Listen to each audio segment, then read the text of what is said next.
Welcome, everyone. We're going to call the meeting to order. We're going to start with a prayer and the pledge. And Councilman Redford, will you pray for us?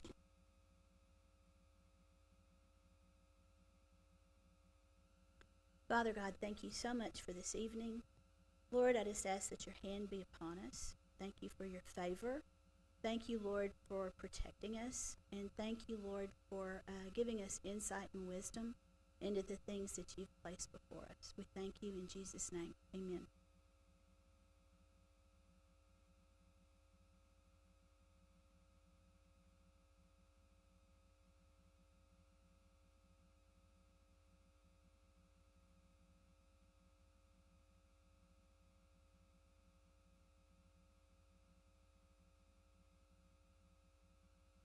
First item is consider approval of the February 18, 2025 and February 22nd, 2025 meetings and minutes. Council, have y'all had time to review the minutes?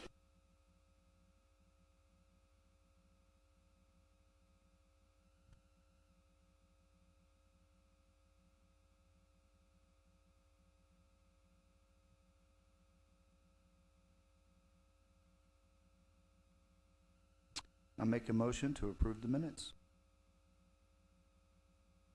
I second. Motion made by Councilman, what's your name? Hageman, and approved by Councilman Redford. Candace, record the vote. Yes. Aye. Aye. Aye. It passed. Okay. Jonathan, I'm sorry. I just drew a blank. That was not to be rude or disrespectful to you at all, okay?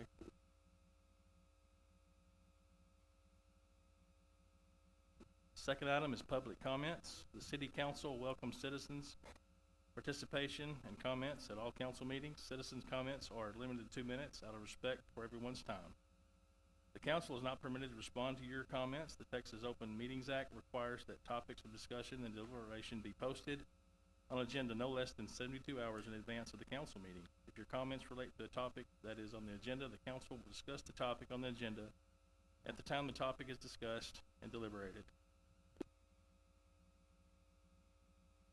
If anyone wants to come up, it's time.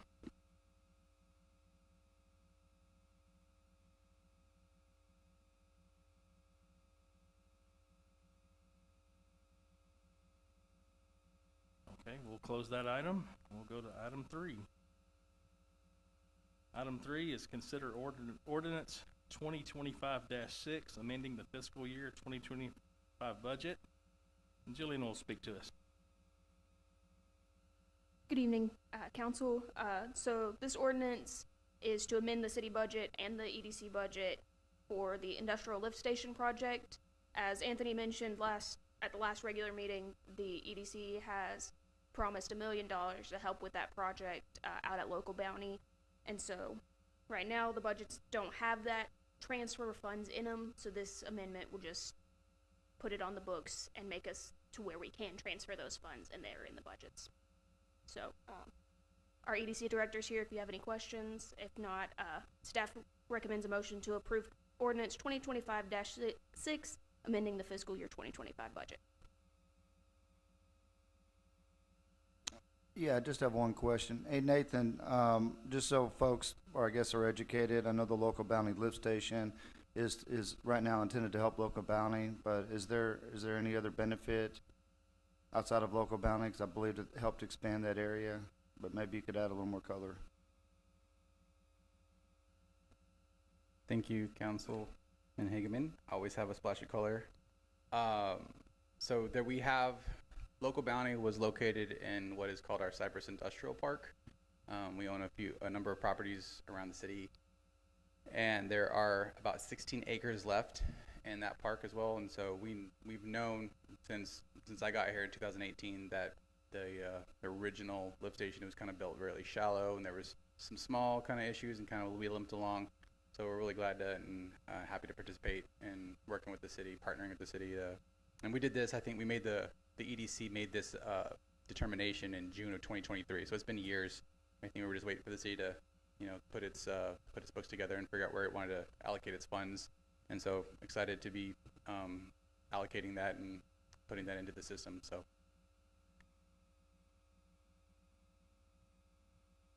Thank you so much for doing that for us.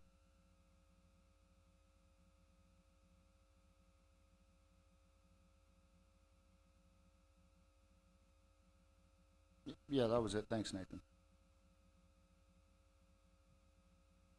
Okay, council, we'll need a motion. Yeah, I'll make a motion, to vote on ordinance 2025-6. I second. Motion made by Councilman Hageman and seconded by Councilman Corbell. Candace, record the vote. Aye. Aye. Yes.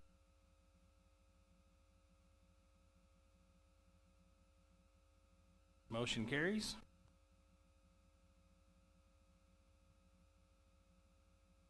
We will go to item 4. Subject is presentation of the 2024 racial profiling report. Evening, Council, Mr. Nyhoff. So, the state of Texas requires each year that every law enforcement agency in the state produce a racial profiling report that's submitted to the state. Also, that we present it to the governing body of our entity. So, the information we provide to the state is mandated by them, and so it's specific information that every agency puts together and submits. And then we also do an analysis of that data, which you have in your packet tonight. And I'm just going to briefly touch on a couple highlights real quick. If you have any questions, I'm happy to answer them. But so in 2024, Mount Pleasant police officers conducted 8,688 traffic stops. This was a 6.6% increase over 2023.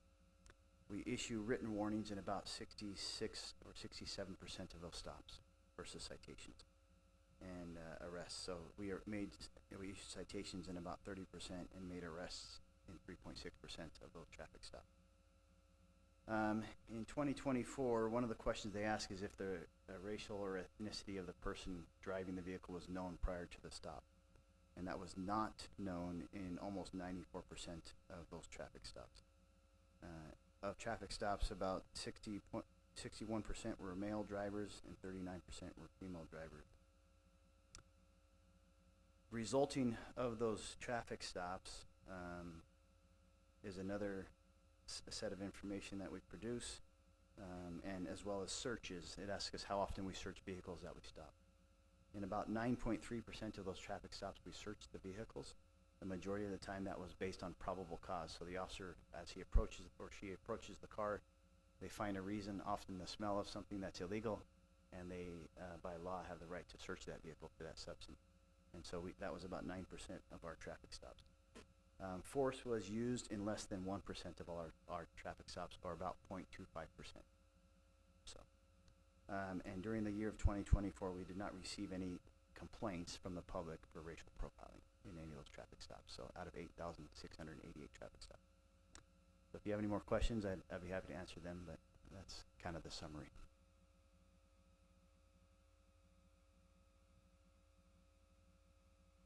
I looked at it, Mark, and it looked good to me. And not that I know a lot about it, but it looked pretty good. I'll just say I appreciate you and the professionalism of the police force and how they do their job today to minimize risk for the city and still accomplish, enforcing the laws. Thank you. Now, when you look at how many traffic stops our officers conduct versus how many general complaints we get, it's extremely low, and how low of a percentage they use force. They are very professional out there and do a very good job. So I appreciate their efforts. And looking at this weekend, we're pretty good. I mean, we don't have, it doesn't look like we have a very high crime rate. I mean, it looks like we're pretty safe. You're stealing my thunder. That's the next topic. No, I'm just kidding. No, you're right, and I'll address that in a little bit more detail here in just a second. But I'm glad you paid that attention. That's great.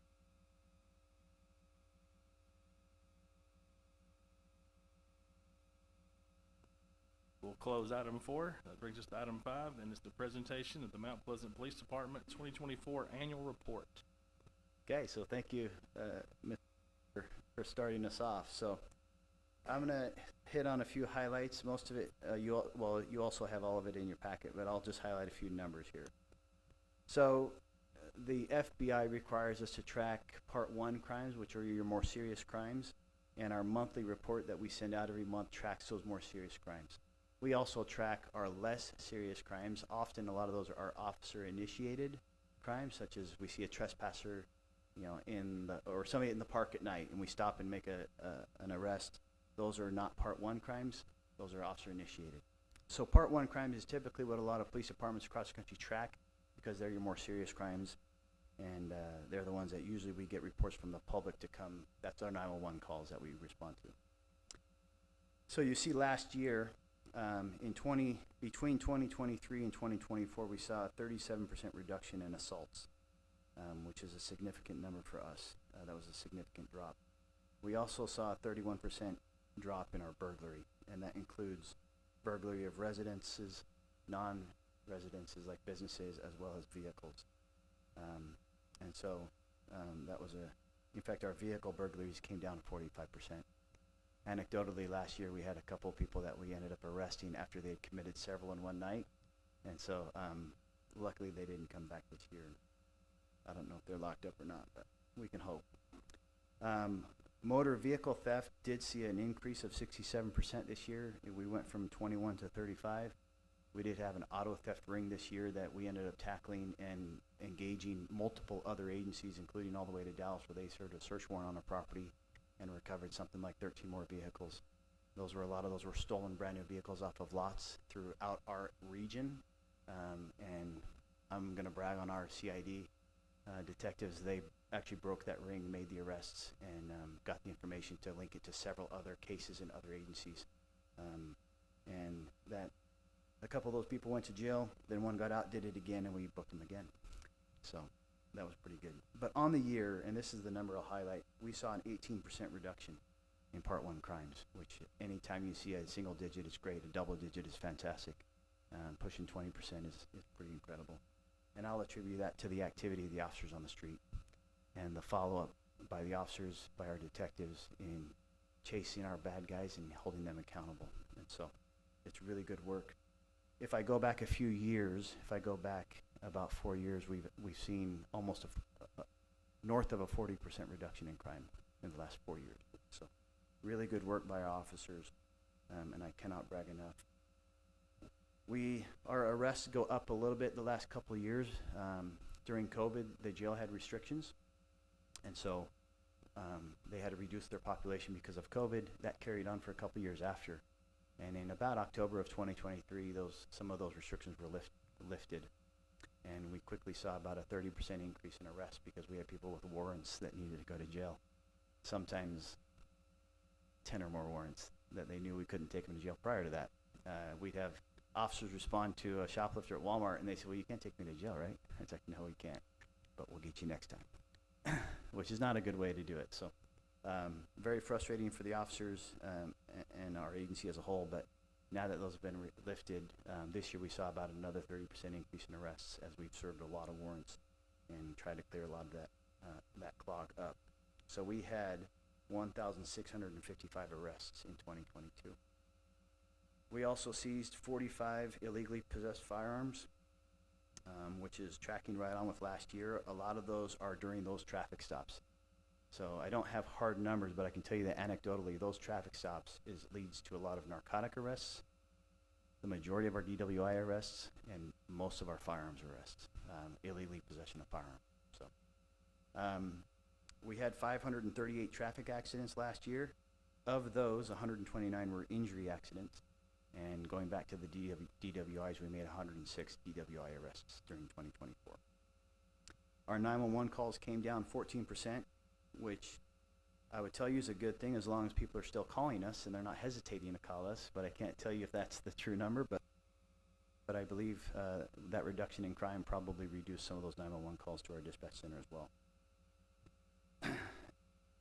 If I continue on, we've talked about animal control quite a bit, and I've shared those numbers with you, so I'll spare you the time. If you have questions, I'm happy to answer them, but I'm gonna move on to our annual use of force report. So, in January, we do internal reviews on the year of things that we do internal reviews of every time they occur. So when the officer in the field uses any type of force, they have to fill out a particular form that they submit to their supervisor. Their supervisor reviews that use of force, and then it goes to the next supervisory level who reviews that use of force, and then it comes to my desk and I also review it. And so in 2024, I think the number, sorry, I gotta put my readers on now. In 70 different incidents, we used force against an individual during 2024. So we used force 92 times, and that means because in some of those 70 incidents, we had to use more than one type of force. So it may be that we put hands on somebody, the fight started, it was ineffective, so we pepper sprayed them, or we used the taser against them. Or we may have tased them, and due to a substance or due to a lack of contact with the probes, we then had to use another type of force. So 70 incidents, but we used force 92 times. The most common type of force we used was verbal commands with some type of display of either the taser or the firearm. Those two are our most common uses. So we were dispatched to 11,550 calls, and I already told you they made 1,655 arrests. If I add to the traffic stops, also pedestrian stops, we get up to about 12,000 stops. And so when you take the totality of all those citizen contacts that our officers made over the year here in Mount Pleasant, we used force about 0.3% of the time, which is less than 1% of the time. And sometimes that's just physical strength. We grab somebody, they don't want to go in handcuffs, they pull back, we push them up against the car, force their hands behind their back. The officer may do a use of force of that, or they take them to the ground to stabilize them and the situation. So when we talk about the times arrest was made, those are a little more volatile, but still only in about 4.25% of arrests did we have to use force against a subject. So most subjects were compliant. And a lot of that I'll attribute to our officers' use of what we call verbal judo. They use verbal, they talk people down, they encourage them to comply, and they give them opportunities to comply, even if sometimes they're amped up and don't want to comply. So with those types of force, we used the taser 12 times, but it failed 4 times. So about 30% of the time, those probes don't make contact. So our officers have to come up with other ways to take effective action against an individual. But during those uses of force, those 70 incidents of force, our officers were injured 4 times. So in about almost 6% of the time they use force, there's some type of injury to our officers. Oftentimes that's minor. It could be, jamming a knee into the pavement and you're off for a couple days, but it also may be you get bit and it breaks skin versus knock on wood, most of those were not serious injuries. So. And of the 70 use of force incidents, 81% of the time it was against a male subject. So we have employed several tools over the last few years to try to reduce our uses of force. One of the things we started using a couple of years ago is called a RAP restraint system. And it is, back in the day, probably everybody's heard of cops hog tying people. That went away a long time ago. We still use ankle restraints, but it was no longer wrapping somebody up with their hands right up against their handcuffs and stuff. But we started using a RAP restraint system, which allows them to sit upright, but it restrains them in a sitting position with their hands handcuffed, and it also has a helmet and a spit shield on them. And so when we have people who are amped up, and we may even use it against a mental subject who's just having a really bad day and very violent, we may put them in that RAP restraint system. It allows us to pick them up, carry them, set them in the car, take them to the hospital or the jail, where they can be released with through several jailers or after receiving medical treatment. It protects the subject and it protects the officers, because once they're in it, we don't have to use force anymore. So we've deployed those in some of our cars, and there's one on every shift, at least one on every shift in the field. We've also given our officers some mandatory defensive tactics training that is still ongoing, and they're receiving that monthly as we speak. We upgraded our tasers years ago. They continue to improve and get better, and we did purchase new tasers 2 years ago. And as you know, all of our officers wear body cameras. And so even those, most of our almost all of our reviews have body camera footage, so the supervisor can review that footage. Moving on, we also do an annual report reviewing our pursuits, and I'll just tell you real quick, we had 8 pursuits in 2024. 4 of those we were assisting other agencies, 4 of those were our own. We used spike strips in 3 of those to stop the subject. One time DPS came in and performed a pit maneuver on our suspect, and we only had 1 crash, and that was a single vehicle. It was actually the suspect running from an officer when it was really pouring rain, and they hit a curve and didn't make it, and they went into a couple of trees, but nobody was seriously injured. And our officers are constantly trained in our pursuit policy. And then finally, when we look at injuries in general, talked about in uses of force, we had 4, but we also had 11 reported injuries throughout the year, which is online for about the last 3 years. 1 of them was an animal control officer, and 10 of them were police officers. And like I said, 7 of those were during apprehension or restraint of a subject. So that is about it, except for a couple vehicle accidents we had during the year. Neither one were determined to be the officer's fault. I wish I could tell you that every year, but that's just not the nature of the job. We put a lot in front of them and then tell them to drive around and don't look at the screen, don't answer their phone. It doesn't work very well. We can't really tell them that, but anyways,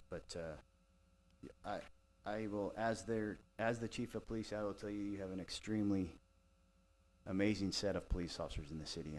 I'm impressed with them all the time. I'm extremely grateful to be working in this police department and with these officers, and these numbers are a tribute to their efforts and their work. And so the credit goes to them. I'm happy to report them, though. I have a question, and I don't know if it's secret agent or not. You mentioned that your investigators were involved in breaking up the regional auto theft. Can you tell us who they were? Which investigators? Well, I might miss them. Burr, can you remind me who it was? I knew you were part of it. I know Sergeant Durant was in it, Lieutenant Miller. Yeah, a lot of those cases. So Sergeant Durant, Detective Odom, Sergeant Hernandez, who was in narcotics, he was involved in it, yes. So that was a large case, and it took probably a week and a half, almost full time of their work, interacting with other agencies, with auto theft task forces out of Paris and New Boston, down south, and then in Dallas. Yeah, so that's something I didn't mention is last year, we purchased, was it 2 years ago we did Celebrate? So 2 years ago, we used narcotic seizure funds, and we purchased a cell phone forensic kit. And then we sent actually this guy to training. It's a very expensive training and extensive training, and he can do forensic downloads of cell phones for us. And we actually offer that service to agencies around us that can't afford it, and several smaller agencies use us for that. But the data we pull off of cell phones today it's almost mandatory. There's so much information on cell phones. If you're not doing it, you're just missing a ton of information. And so we did several cell phones during that case, if I recall. And that machine is running a lot, but it keeps Detective Brewer quite busy. We have a lot of cases where we pull cell phone data. But yeah, it really did. It took so we have 4 CID detectives, a sergeant, lieutenant, and then we have a narcotics sergeant and 2 detectives with him as well.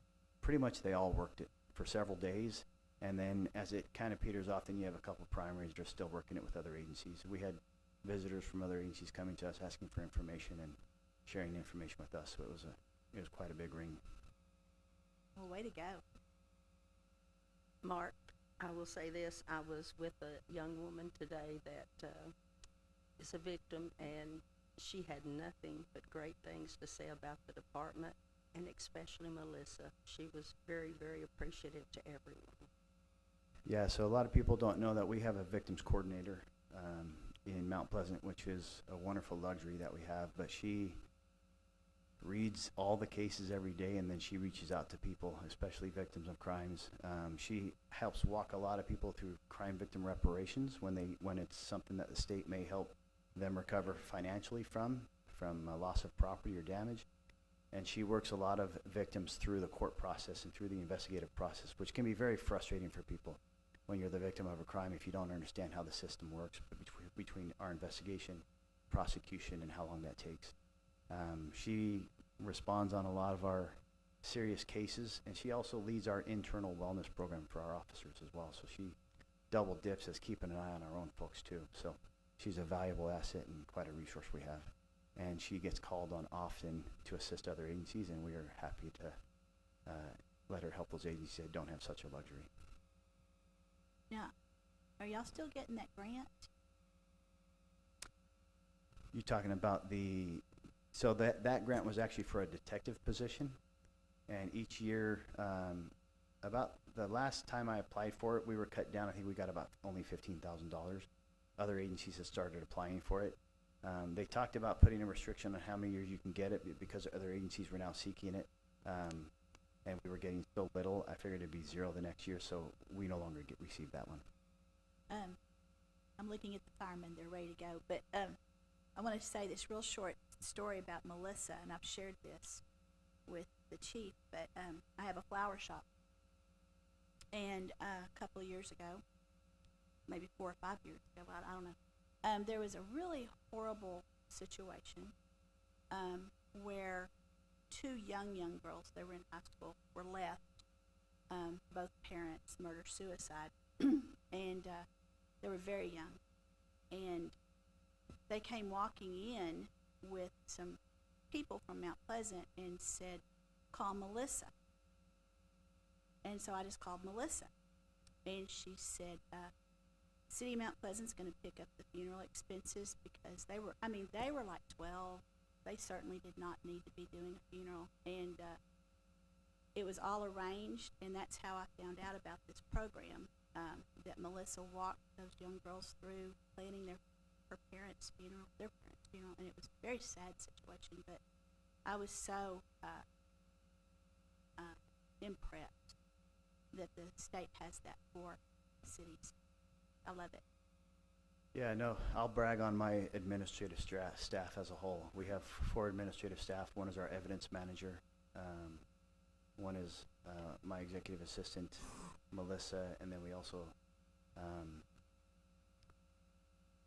I just had a brain lapse. Yes, our records manager, sorry. They are extremely necessary, and they do such a good job. You know, law enforcement, we have so many laws about our records, let alone our data.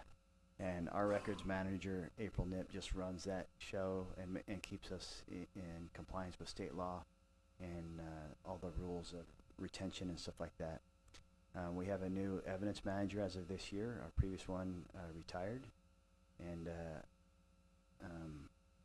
Megan Knight has moved in, and she has done a fantastic job. We have thousands of items of evidence that come in every year, and if we don't get rid of a lot of it, we will never have room for it all. We always add evidence every year. No matter what you do, your evidence room is going to grow, because some cases you can never dispose of the evidence. But she has really hustled, and with our evidence manager who retired, they worked actually together for a few months and really cleared out a lot of space on shelves to keep that evidence room going forward. And so they really just do an amazing job. There's a lot of rules and laws related to evidence, and you do your evidence poorly, you lose cases, and victims don't get justice. And so really important. So the officers, they're the boat everybody sees, but there's really a crew working behind the scenes as well, and really doing a fantastic job. We have an amazing dispatch center. We have 9, we're currently at 7, but we have 9 dispatch positions, and they receive all 911 calls for the county initially. They transfer some of them if they're occurring in the county or their EMS, but they're the first contact that everybody gets. And they just, between taking care of the citizens and our officers through the radio, I just can't brag enough about them.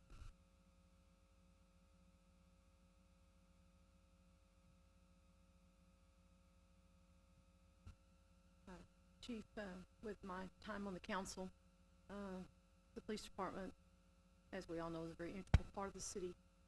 And these statistics that you're sharing with us, and it seems like an exemplary job that your team is doing for us. I know it's tough. I know that there's been times, and with these budgetary constraints and considerations the city has, that you have done a tremendous job, it appears to me, to get the most out of our staff and without us having to add a whole lot more personnel. I know that there's been times when we felt like we needed more people, and somebody somewhere in your organization, maybe starts with you, seems to have fine-tuned it, and I don't know, but it's obviously you're making do with what you have. So keep it up, because I think the next year budget will probably be as challenging as the previous one.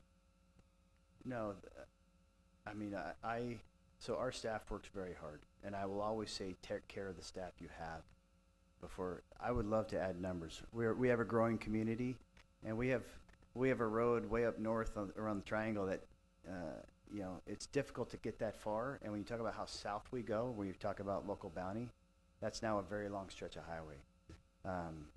But my opinion has always been, we have officers who are committed to the city, and we take care of them first and try to treat them as best we can and give them incentives to stay. So while I'll always say we need more, it is extremely important to take care of who we have, because they are the bread and butter of what's producing this. Mark, thank you and your staff. Y'all do a great job. So thanks for your presentation. That closes item 5. Now we'll go to item 6. It's presentation of the Mount Pleasant Fire Department 2024 annual report.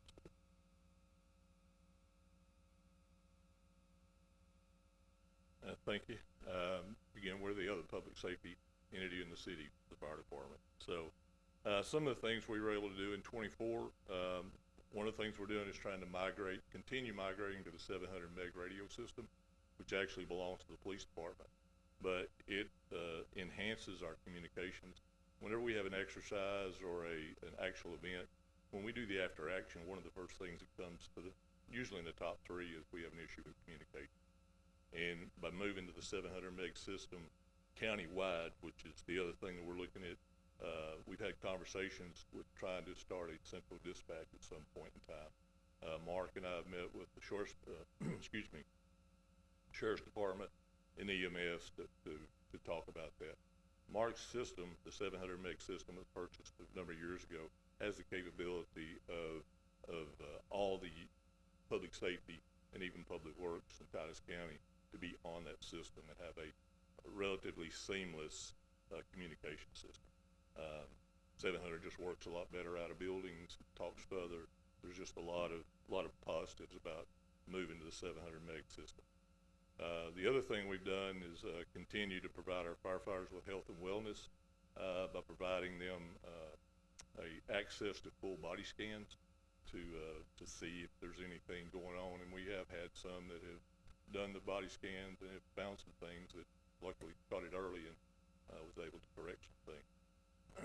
The other thing, we're purchasing a second set of protective equipment for the structural firefighting because the buildings that we go into now, compared to what it was back in the 40s or 50s, all back then was man-made stuff. Correction, was natural-made stuff, hay and straw and wood and all that. Today, everything you see around you is pretty much man-made. And so the thing that are killing our firefighters nationwide is cancer. Not second to heart attack, stroke, but more of our guys are getting cancer. So by having that second set of bunker gear, as soon as they get back from the structure fire, they get out of that and basically go to a shower and take a shower basically as hot as they can to open the pores in their skin and get those carcinogens out to try to let them have a long and prosperous career and then have a good retirement. So again, those are just some things we're working on. You kind of alluded to budget. We did, obviously reduce our budget this year, and we're able to, still function. Again, with the county's portion being less than what it was, that impacted as well as some of the other things. So As far as our personnel, Mark kind of alluded to theirs. You know, if you look at ours, we have a low turnover rate. So of all of our 31 people, 32 if you count me, there's 488 combined years of service with an average of about 15 years. My command staff, which is the deputy chiefs and the captains, they average 27 years with our department. And our firefighters average about 9.8 years, and 5 of our firefighters have 20 plus years on the job. When you look at our responses, when you combine the city and county responses, our total incidents for this year are down by about 13.6%. When you look at our combined structure fires for city and county, they're up 47%. Total, when you look at the total city incidents, just for the ones we respond to in the city, they're down by 16.8%, but our city structure fires are up by 32%. And then our total incidents that we go to in the county, again, are down by about 6.5% total. But when you look at the structure fires in the county, it's up 61%. When you break it further down to just the significant incidents, which is the structure fires, the grass fires, motor vehicle accidents, and motor vehicle accidents where we have to extricate or remove somebody that's pinned in, there's 47% of those type incidents occur in the city, where 53% of those occur out in the county. In 23, we had 15.8% of our calls overlap, which means we were on a call and another call came in. And in 24, it was down a little bit, down to 11%. Our busiest day of the week, for whatever reason, is Wednesday, and the time of day that's the busiest is between 1 p.m. and 7, with 3 p.m. being our peak. Generally, the cause of the peak at 3 p.m. is dry. When it's dry outside, that's when the grass fires occur, between basically 1 and dark. Our response times, the National Fire Protection Association has a standard that we try to hit. And so to get to a structure fire in the city, the standard is 4 minutes, 90% of the time. We were able to meet the standard 94% of the time at the city of structure fires, and our average response time was 2 minutes and 49 seconds. There's also a standard for the rural response, which is 14 minutes, 80% of the time, and we were able to meet that standard 80% of the time with about a 10-minute and 33-second response time. So when you look at the structure and grass fire causes and outcome, city structure fires in the city, we actually were able to save about 80% of those. And when I say save, doesn't necessarily mean that they're going to be able to reoccupy that and stay the night there or rebuild it. But we have been able to save their guns, their photo albums, their wedding dress, their, you know, the keepsakes and stuff that cannot be replaced by insurance or what have you. So a lot of the causes that are for the structure fires, cooking, electrical, smoking, candles, and quite a few of them go undetermined because we just can't see exactly what caused it. Again, when you look at the structure fires in the county, we're only able to do about 48% saved, and again, it's the same thing. We also had 1 fatality this year in the county, early on last year, during the cold snap. He was living in a camper. We believe the heater that he had in there was probably what started it. So our grass fires out in the city, about 33% of those were started by somebody that was burning their leaves or what have you, and it got out of control. The other things are lightning, stuff that happens on the side of the road, flat tire, things like that. When we look at the ones out in the county, about 40% in the county are started by people burning and it gets out of control. We also do public fire education in all of our schools, city and county, and we contact about 2,700 kids. We actually have, and you may have seen some pictures in the report if you look through it, we have some actual clowns in the fire department that are sometimes are clowns. Now they have a good time when they get with the kids, though, but they've gone to and studied how to make up and interact with the kids, and the kids love it. Because we basically, it's K through 4th grade is what we focus on. We do a lot of station tours, especially towards the end of school when teachers are looking for something to do to kill the time. We put on fire extinguisher classes. I think we did one actually this year for city employees, at the library and also, I think, the service center. We do fire inspections. We have 12, fire commission certified inspectors. There's about 1,100 occupancies in the city that have to be inspected, and we did about 293 inspections this year.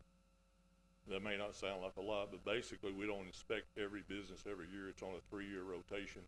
Some high occupancy areas like hospitals, assemblies, educational facilities, we do those every year. And then there's others that we only do 2 years and every 3 years, depending on the type of occupancy they have. We put a lot of time on training.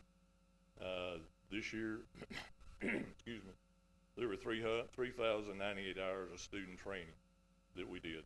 Some of it is, besides putting out fires, vehicle extrication, rope rescue, that kind of stuff. Obviously, vehicle extrication is the highest percentage of the calls that we go on.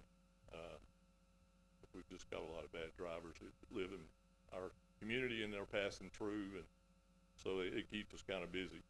Like I said, there's a vehicle accident. That's what we do a lot of. We do water rescue. We have boats. We have divers. We have high angle. In 21, we actually had to go to the water tower down behind Super One and get a gentleman that was stuck in it. Some of the guys that were on that call are here tonight. They did an excellent job. Again, that may be a once in a career deal, or we may have to do it next week. But again, they have to be sharp and stay trained and ready to go no matter what the call comes in. We also rescue cats out of trees. So that can be interesting in and of itself. So of the training in general, like I said, there was about 3,000 hours done this year, student hours, and a number of certifications were achieved. We had 4 that got their intermediate firefighter, 1 that got their advanced, 6 that got their driver operator, 1 got his aircraft fire rescue firefighter, 1 fire investigator intermediate, 2 fire investigators advanced, 1 intermediate fire inspector, 1 plans and examiner, 1 fire officer 1, 6 fire marshals, and 1 paramedic. As far as our emergency management, we updated our emergency management plan this year. There's a basic plan with 22 functional annexes, and we've had that approved through FEMA, Texas Department of Emergency Management, and so it's ready to go. We also operate a emergency operations center, a primary and secondary. Primary is up at Station 2, and our secondary would be down at the central station. We have a mobile command post that if we have to set up out in the field, it's equipped with radios, phones, things like that. This year, we actually worked with Mount Pleasant ISD, the Mount Pleasant Police Department, Harts Bluff, Chapel Hill ISDs, and Northeast Texas Community College to develop a active shooter hazardous events response guide, so that we have pre-planned our emergency response to all the schools in their county, so that if the unthinkable happens, we know where the command post will be, we know where the staging area will be, we know the communications, we know we have taken a lot of the quote guesswork or whatever out of the response, so that if that happens, everybody has a copy of it in their vehicles. It's also accessible through their tablets or iPhones, so the information is readily available. The other thing that we completed was our hazard mitigation plan. We did that in-house, which saved the city about $25,000, where we didn't have to hire a consultant to come do that.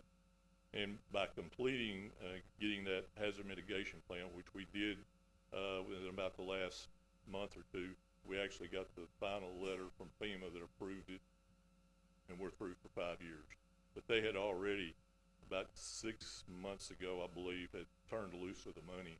But that was $1.2 million worth of FEMA grants that Anthony's gonna get to spend on generators for the wastewater treatment plant and Lake Bob Sandlin, I believe, water treatment plant. We also spent many months planning for the solar eclipse that happened in April with Chamber of Commerce, the schools, a bunch of people in the city. It actually, our hotels began filling up like a couple of months before the event with people from out of state, out of country, across the world that came here. Luckily, when they were here, the skies cleared enough just for them to be able to see the event. So all the planning we did actually paid off. As you know, we do county, we provide fire protection to the county, and we work with our volunteer fire department. We really can't provide the fire protection in the county without our volunteer fire department. They do the best they can, knowing they have full-time jobs. They work during the day, so, but we depend on them to provide the water. We had a structure fire today that we had to have them. We've actually got areas inside the city limits that we've had to call them because we don't have adequate hydrants in those areas, so we bring them in to provide the water for us. We also provide training. We set up online training for them to take. You know, they can, at their leisure, take it and get trained on what they need to do. There's 97 volunteer firemen on all the departments amongst them, but only 23 of the 97 make more than 25% of the calls. 27 of the 97 weren't able to make any of the calls this year, and you know, but again, they do the best they can, and it's not just a local issue; it's basically a nationwide issue. Not only with volunteer firefighters, but PTA, churches, civic groups, all seem to kind of have the same problem. It's basically what we understand when we talk to the applicants out in the volunteer department. So they just have the time to do the training and all that goes along with it. So as I said, you know, we do the county fire protection, and you know, we had to reduce our staffing due to staffing shortfalls, and that's actually had an effect on our abilities to respond. So in 23, when we responded to a structure fire in the county, 61% of the time we were able to put 8 or more of our firefighters on that call. In 24, it was down to 34%. In 23, on a county grass fire, we were able to put 7 or more of our firefighters on a call 26% of the time. And in 24, it was down to 6.3% of the time. As far as the grass fires, they have to have the apparatus, the brush trucks, not only the firefighters. And so in 23, 42% of the time, we were able to put 4 of our apparatus on a grass fire. 24, it was down to 10.8% of the time. When as I said, we have a lot of vehicle accidents and extrications, and in 23, 41% of the time, we were able to put 7 on a call out in the county, and in 24, it was down to 12.5%. So again, there's national standards for what we should be responding with. So the National Fire Protection Association standard on a single family structure fire, their standard is 16 people on a fire. We also have to go by the Texas Commission, and the NFPA standards is a recommendation. It's not in stone. The Texas Commission on Fire Protection, which oversees the career fire departments in the state of Texas, we have to go by their rules. And they state that we have to have at least 4 firefighters on scene to be able to send our guys into a burning building. And so again, kind of put in perspective the county situation and how they're funding and what they're getting for their funding versus Hopkins County. Hopkins County has had a county fire department for over 20 years. And so when you look at what Titus County is providing to the city, $650,000, and we have been most of the time at least 5 firefighters, depending on if we're down to minimum staffing of 8, and then they have access to all of our apparatus. So we're not sending it all in the county, but if we need to send the ladder truck to college or wherever, or a second engine or what have you, and we can staff it, we will send it. But then when you look at Hopkins County, their budget is $1.2 million, and they have 3 firefighters on a shift, and they have one engine and one reserve and one brush truck. And in talking with Chief, which he and I are good friends, there are many times during the year they only have two on duty because they run out of overtime and what have you. So, again, in 2016, our city and county went together and had a study done for fire protection. And based on the information that they came up with back then, which again was almost 9 years ago, at that time they recommended a third fire station and increasing our staffing to 45. And you can imagine what our growth has been. I know Mr. Nyhoff talked to y'all the other night about how much growth there's been and what all's coming, the hotels, the apartments and all that, which are susceptible to needing fire protection. So there's been a lot of growth in the city. There's been a lot of growth in the county. Our mutual aid for career firefighters is not close. It's about an hour and a half, 2 hours away. Longview, Parish, Texarkana, if they have somebody available. We will call our volunteers in, and again, they will do the best they can with what they got, just like we're doing. We're gonna do the best we can with what we have to work with.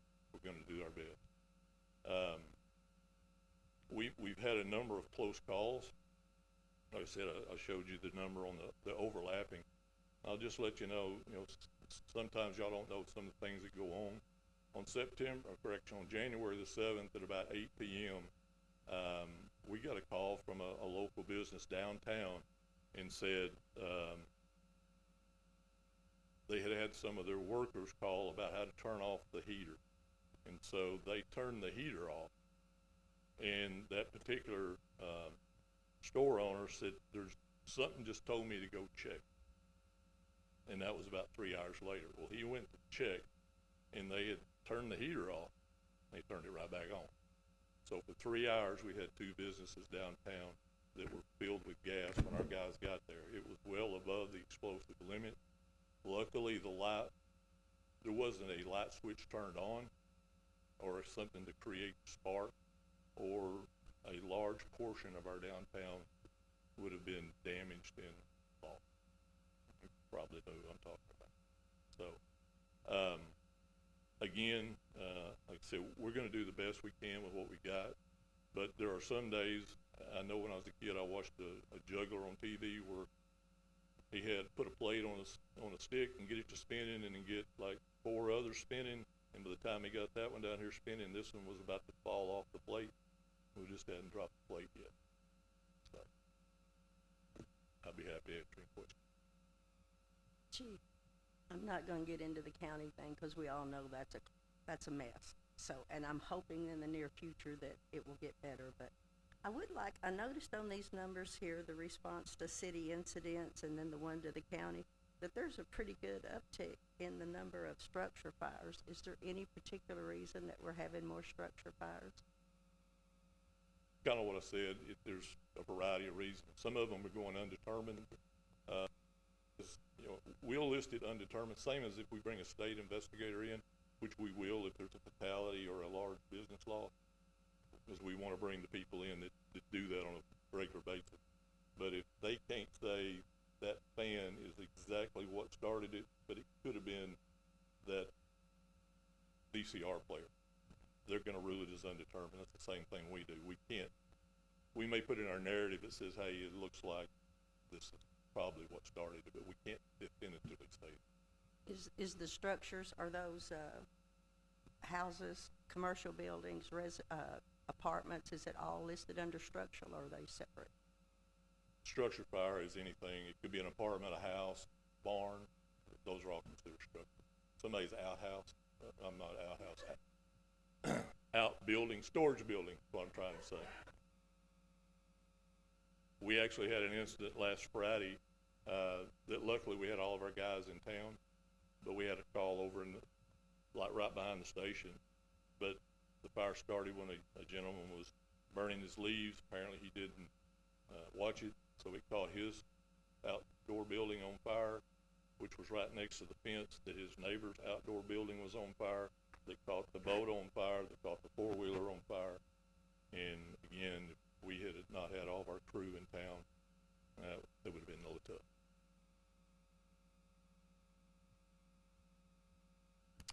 Just say, hey, Chief, I know since I've been in office, you and I had spent a lot of time together early on, trying to get through the agreement. I know there's been some, I would say, sacrifice that you and your firefighters have taken with stride this year, trying to get our budget balanced. And I just want to say I appreciate you and everyone out here that spends every single day trying to make sure that things are still right and answering the call, basically. So I know we're looking forward, right, as we clean up some past accounting issues, and hopefully in the next coming budget cycle, we can start considering things as revenues seem to be doing better. I appreciate that. And the guys are standing behind me and over there, they're the ones that are making it happen. I couldn't, kind of what Mark said, I can't ask for a better bunch of people. They go above and beyond what we need. They're gonna get the job done. We're gonna do the best job we can with the resources we have to work with. I can guarantee you that. Well, I agree with what Jonathan said, and you've got a great group of guys, and I thoroughly enjoyed hanging out.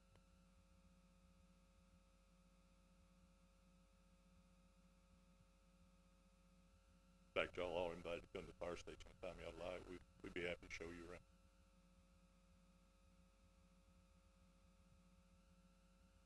Yes, we're having, I don't remember the date, it's the 22nd of March. We're actually hosting a pancake breakfast from 8 till 11. Thank you. Firefighters will be cooking, hopefully. I think we have a backup team in case we're on a call. But yes, we'd invite everybody down.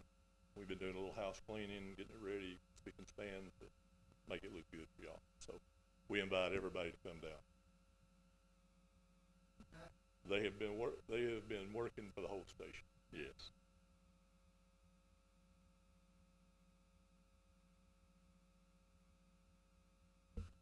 Thanks to the entire department as well from me, and I know you guys, you do have a very attentive group of firefighters, and I do know they hold themselves to high standards individually, and they're all to be commended, and y'all do a great job with what you have to work with. Thank you. Chief, wasn't there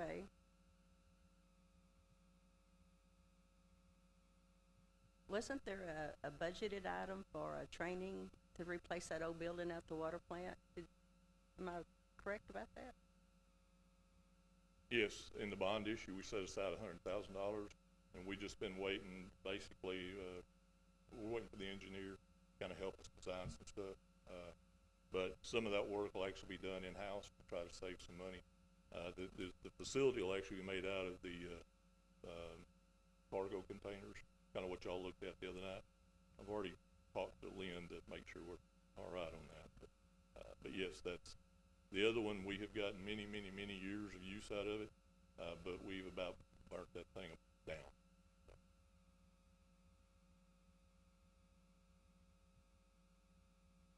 All right, Chief, thank you much.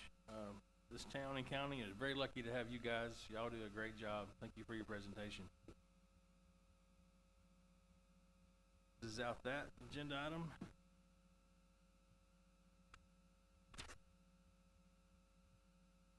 And now we will consider approval of the administrative staff conducting a comprehensive salary survey for the council's evaluation and preparation for the upcoming budget year.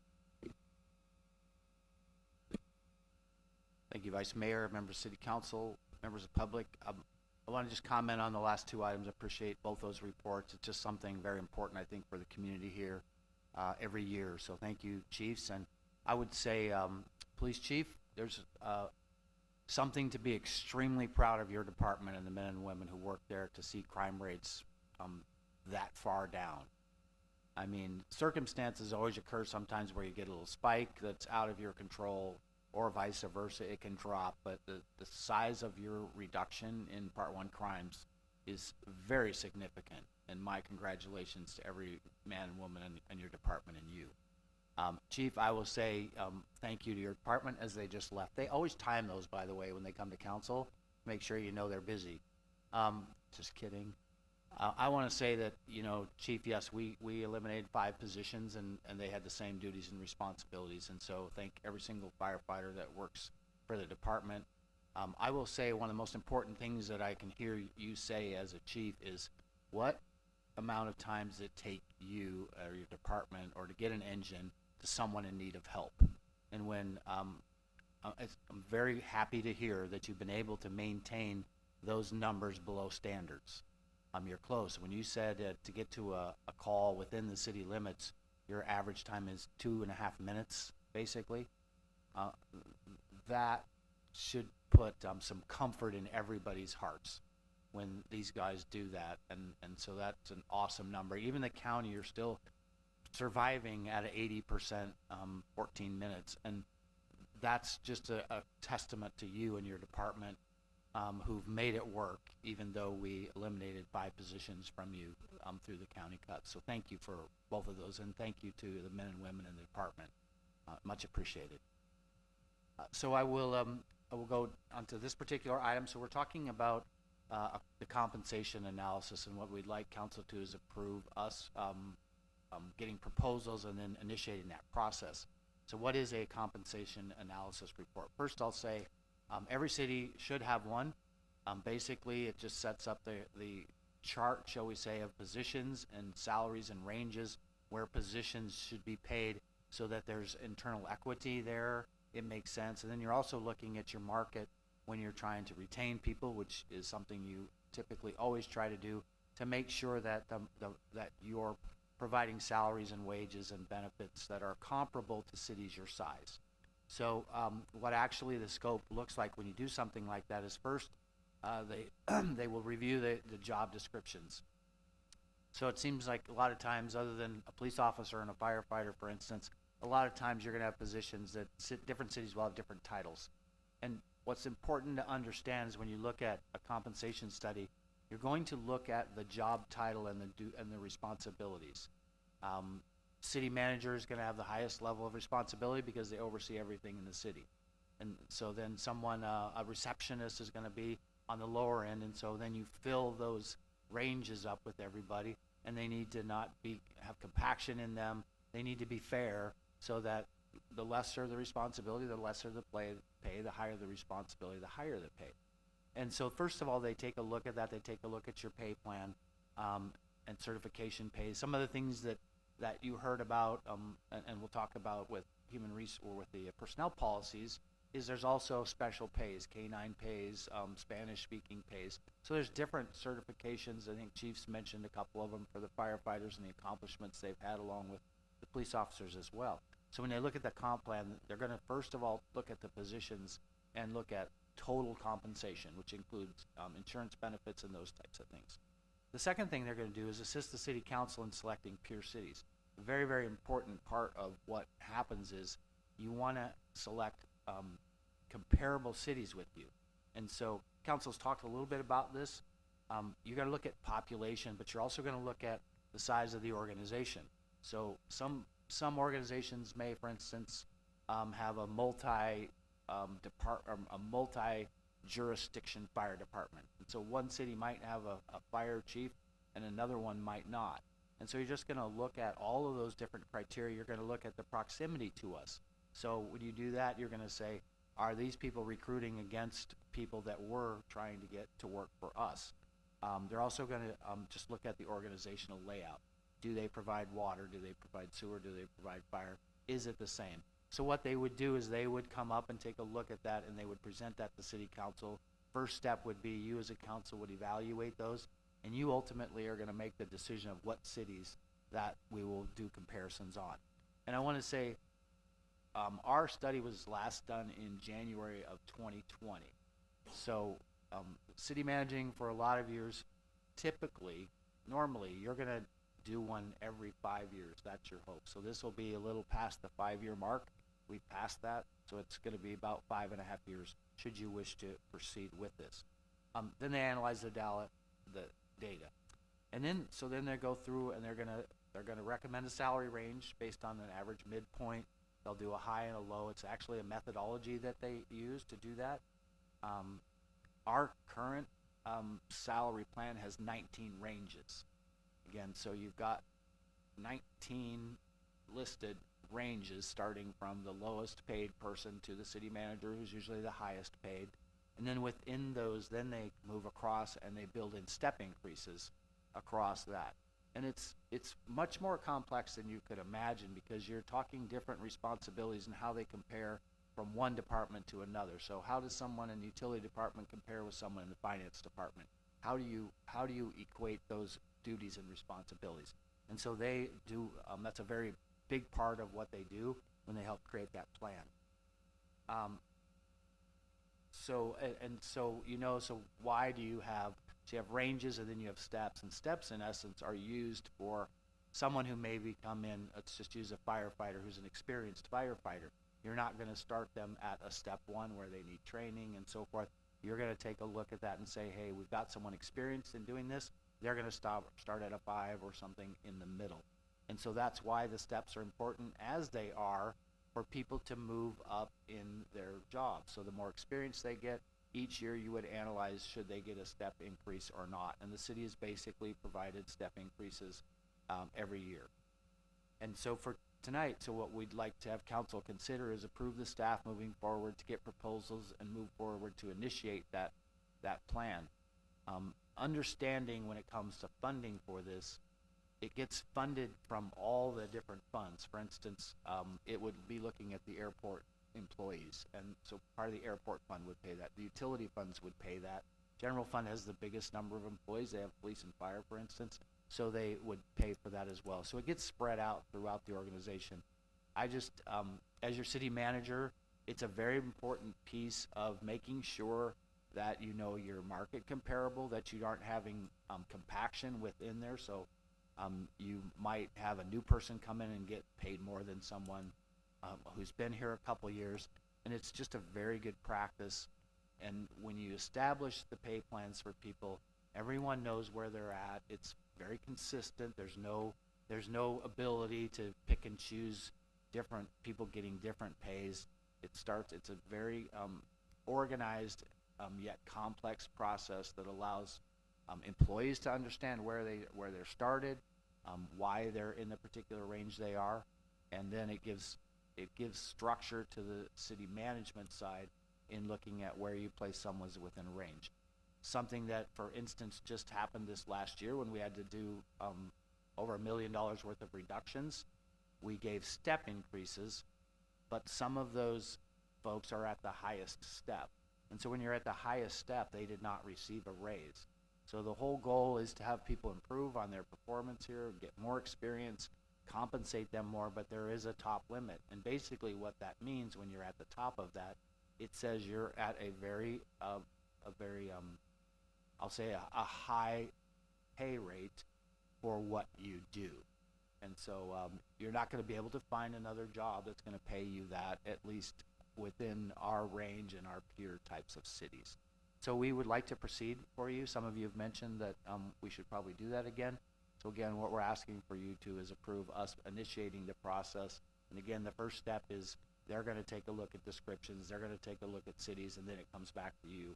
And none of the actual analysis happens until you determine what cities are to be compared. So with that, I'll happy to answer any questions. Who's going to prepare the list? I mean, is your consultant going to give us a list of cities, or how are you going to do that? Yes, they will do that. So based on that criteria I mentioned, proximity, size, population, and all those, they will prepare those for us and they'll present them to you. And then again, you will make the decisions and change them as you deem appropriate. And I can tell you, after doing it a number of years, there are always some tweaks to it from the city councils.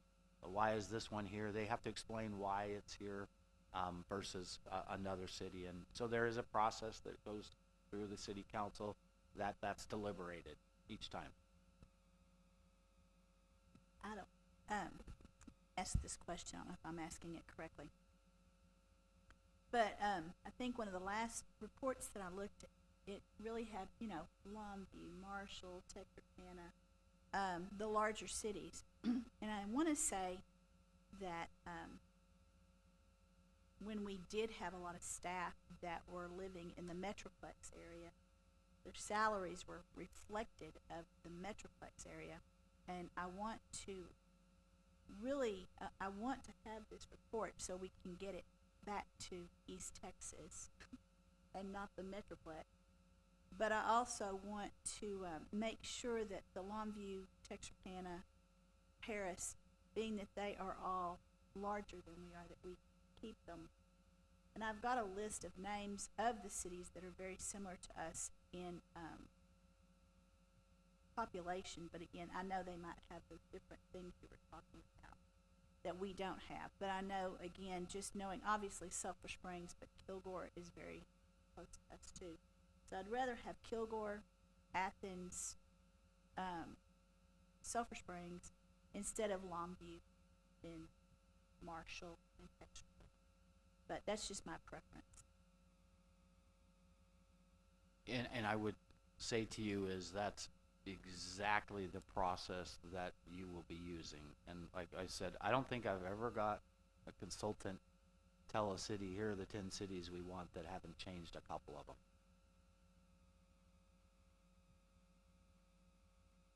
You will determine as a council which 10 cities that will be used in the comparison. That is one distinct, I mean, once they start getting the job descriptions and once they start looking at salaries and benefits, that's where they do this as consultants or professionals in that. But there is one thing that the city council does, and that's who do you compare to? Because it can be arbitrary. It can be, because you can look at different things. You can say, well, we compete with the city of Dallas. People go to work there, so we might be losing people there. Well, you're not going to compare with the salaries of Dallas. You're just not. So, and like you mentioned, Longview, that is certainly a consideration to ask. It's a much bigger city than we are. So that would certainly be a discussion item, I'm sure. How much is this going to cost, roughly? Well, I would say to you is that you, if it's going to cost more than $40,000, which I believe it would be less than that, then it's going to come back to you for approval. So it would be approval tonight with a cap of no more than $40,000 that this would cost the city.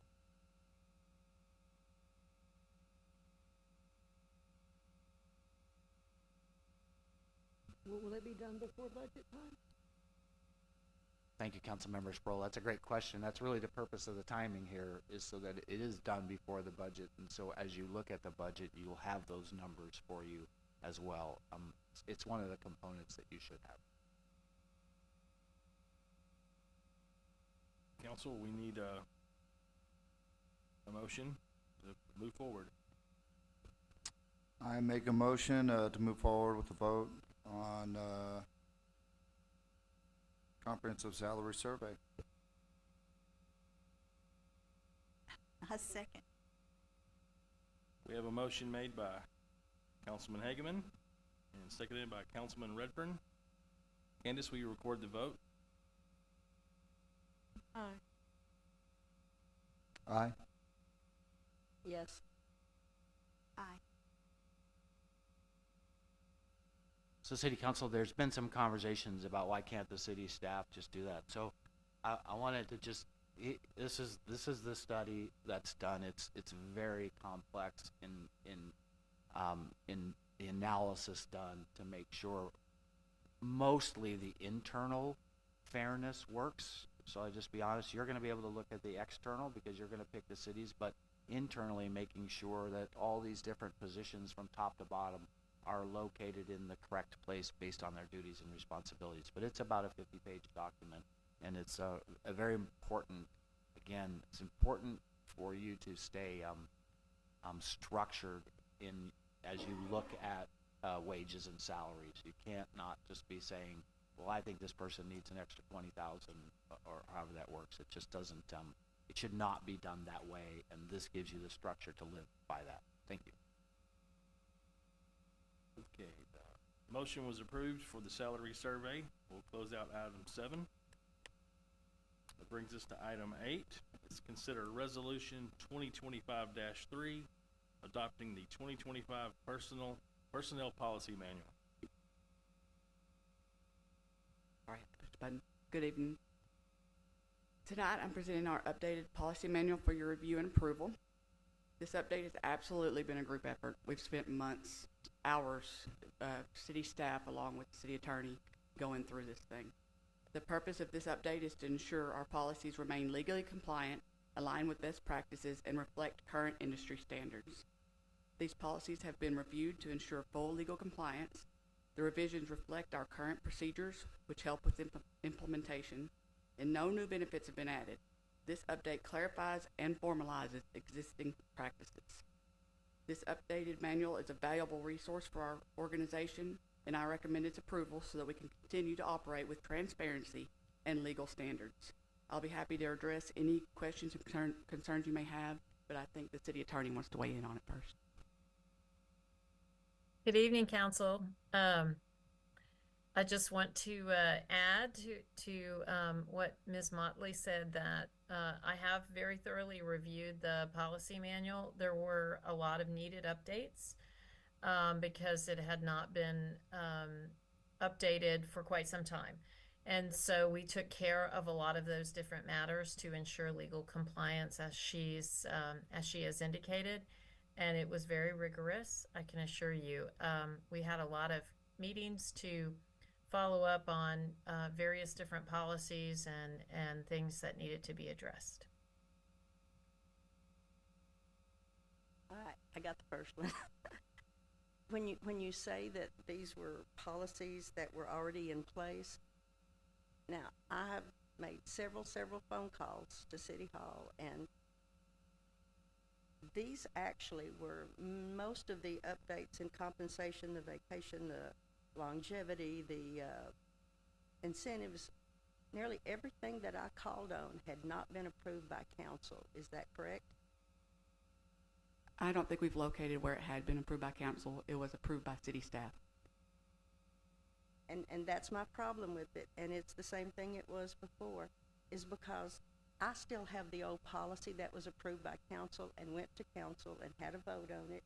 And so I know what they were before. And as of now, I'm looking at what we had looked at before over the last several months. But I had asked, and I would still like to ask, that the council, because nearly everybody up here is new except for Sherry, but no one has what the old approved by council was. And so I don't know how we make an informed decision, and you know, and I'm all for pretty much everything you've got, but in talking, I have found out that some people don't know what the original was, and I have a real concern over anything that was done the last 4 or 5 years without public council approval and a vote, because I know of at least 5 areas where they were changed and just changed. That's it. There's nothing by the mayor, nothing stamped. So there again, I'm going to ask that the council be allowed to know what the approved policy was by the council, and then let them be able to compare what we have now. And I thought we had discussed that, but that's my only comment other than that, and I appreciate your hard work. You've been working. Yes, ma'am. As I understand it, this policy manual was updated several times throughout those years without council approval. So may I ask, what was the last year that the city council actually approved the policies and procedures? Gotta hold that down. 2007. So, yeah, so it's 18 some years old, and the city's been operating since 2021 under the one that's the last time it was fully amended, revised. That's the one we're acting off of. So I understand your question. It's very disappointing. The reason you see it here tonight is because it hasn't been adopted by the city council. And we're here recommending that it does, but certainly council has questions, and we're here to do whatever you want to do so we can get these done and approved by the city council, hand them to all the employees and say, here is the document that you're operating under. Oh, And I would just ask so kindly that if everybody up here could see what it was so that they know what they're voting on. That's all I'm asking. I was just gonna say, Candace, can you email out just the 2007 or work with Greg? Just send it all to our email so we'll at least get a copy of it.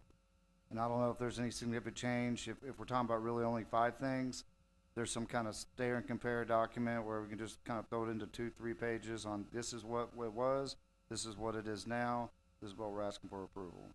I think in the spirit of it, that should just kind of not bring this up again. We can just go this one more time. I would like to reiterate, we are currently functioning under the 2021 version. But we want to vote yes, so that's why I think we're asking, just so we can make an informed decision. Speaking for myself, since there are a lot of things that we might not have had transparency on, and we're new, and we have to vote, I think it just gives us more confidence that we know what we're doing, and we're not just keeping it going. I mean, I appreciate everything y'all have done. I've read it. I agree, but I just want to make sure there's no, you just want to make sure we're going forward with transparency. So if I may, just so I can understand, Councilmember Hageman, there's the 2007 plan, and we're happy to get that to you. But I think the question is I think it will be very, very, very different, significantly different from what a 2025 plan looks like. Not just a lot to do with the legal aspects of it, but I didn't look at it myself. So I just want to make sure, if you want the plan, we can do that. If you want a line-by-line changes from the one we're proposing and that analysis, that will take us some time to be able to do that. I mean, I can just read it myself. You don't have to go through it unless somebody else thinks we need it. I'm fine. Just give me the document. Yeah. Okay, you said that, the last time we voted was 2007. But let's say prior to 2021, is it the exact same document from 2007 they were using in 2019? Or had it been changed several times without council approval through the years? From what I understand, through the years, it has been changed multiple times through different managers without council approval. So if it's not approved by council, is it even legal and binding? That's something you'd have to refer to the attorney on. Lee, you wanna weigh in? So, council, what I would say to this is that it is my understanding that historically the manual was revised several times since 2007, and it did not go before council. I do not know if council was advised of these changes or not. It's hard to say when it doesn't come before council to have your approval. It is my opinion that the policy manual needs to be approved by council because to the extent it's policy changes. And so, for example, in section 1.4 under amendments, the only thing that the city manager is allowed to do is to make procedural changes or approve departmental rules. He can amend the appendices that are attached to it, which is basically just sort of that same thing, procedural or departmental rules, but he or she cannot change policies of the city. And so it's hard for me to tell you what has been happening for the last, I don't know, what is that, 18 years basically, that the city has operated under policy manuals that have not, to the best of anyone's knowledge, come before council, that they have been permitted for the city manager to make adjustments. Some cities do that. Like some cities give the city manager the ability to make those changes. It is my opinion that your charter doesn't permit that. But the city has operated under those rules, and it's hard for me to tell you what, I mean, you've done it as effectively, right? For 18 years, you've been operating under handbooks that were not always approved by the city council. I will say this, I was here 5 years ago, and I've seen significant changes in some of the compensations, whether it was the longevity limited to 25, we were violating that. The vacation, the way it's accrued has changed. The sick leave, the way you accumulated hours, carryover hours, there's a lot of significant changes since I left 5 years ago. And from what I've always understood is that they changed mainly under the previous manager in 2021.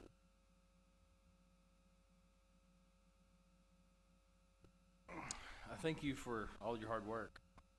But at this point in time, I think council needs to look this over one more time before we move forward. If you could get us the copies of 2007, just give us each a copy and then we can compare, or they can. I've already got the documents, but if you could, I'd appreciate that, Holly. Thanks. What about just, instead of going back to 2007, just to see the differences from 2019, 2020, you know, just to see what the, you know, we don't have to go back all that way, just to kind of see what's happened in the last 5 years, 5 or 6, I mean. Give us the one before Ed Thatcher touched it. That's what we want. And I would say to council, yes, there were significant changes, and you know, a lot of it's going to be somewhat legally boilerplate, and so those we've had Lee with us countless hours, and actually this was being worked on when I walked in the door, and you deserve the right to look at whatever you want to here, and so we absolutely will do that for you. It's very complex, so we did have to go off the one we're using right now. Most of it's good, but there were significant changes in what Councilmember Corbell said, and those would be, we'll look at the 19. So what I think I'm hearing you say is 20, what happened, where were we before 2019? Do we have the one right before 2019, what it looked like, what it changed to? So we'll get you 2007, whatever the document was prior to 2021, and then the 2021. We get you all three of those, then you'll be able to see it, what it was before 2021, and then what it changed to in 2021. Thank you. To change the tone a little bit on the current document that you have put a lot of effort into, just to ask the question, what were the basis on the updates outside of state law, legalities? How did you base the updates today on the current document you want us to review? Just so I have some basis when I look back. Based off the 2021 policies. But you made updates, right? Yes, we did make legal updates. We made updates that would fit better with our procedures, the way things are currently happening. And, I mean, that was basically all that was done. All right, thanks. So there's things like nepotism policies, take-home vehicle policies. There's all sorts of policies that we walked back through and said, what are best practices today? Some of them were more lenient, and so we reduced those. Even the nepotism issue is to what degree does that matter and how does that work? And so those are just a couple of them, but we really went through to see what years of experience, I guess, that I've had, but there's also pretty well standard ones. Our city attorney has other cities that we certainly took a look at those and saw what those look like. So we really went through, there's just a lot of, you know, disciplinary action, what's the process that you go through. Nepotism was one we spent some time on. I know we spent some time on take-home vehicles. There's phone allowances, there's all sorts of things, your computer equipment. It's the cities, how do you use it, what are the rules and regulations against it. So a lot of that's going to be pretty boilerplate stuff. So really the big changes came in accruals, vacation time, sick time, those types of things were the big changes. But I guess I would just say, I know I didn't give you a very good answer for that, should have had it itemized out that we looked at every single section page by page. And you remember Cheryl, who is interim? She started working out that the time before she was the interim the last time. And so it's come through a lot of eyes, It's been looked at very hard, and the real goal is to do it right, and I know you want the same goal. So once you adopt it, it's yours. It's to be adopted by council for any changes, and then again, we hand each of these out to the city, to the employees, so that they know what's expected, what's the rules, what's the regulations are, and everybody knows it, and then they have to follow it, or there'll be action taken. It just gets everybody back on the same page, and when you don't follow them, when you don't follow one or two of them, then people will look at you and say, well, you didn't follow that, why are you making me follow this? And so we want to reset this as soon as we can here, but you absolutely have the right to go through that. And we'll take a look to see, maybe council member, if we can give you a little more information on what did we change in the current one that are impactful. Some are just simply legal changes, but we'll send you something out with those to try to give you a little better idea of what we looked at. No, that's perfect. Thank you both. Just kind of, we're talking about the changes, and this changed again. So based on this group and the impacts you made to the document, I just wanted to kind of give us all better understanding on how do we get started on it when we start reviewing.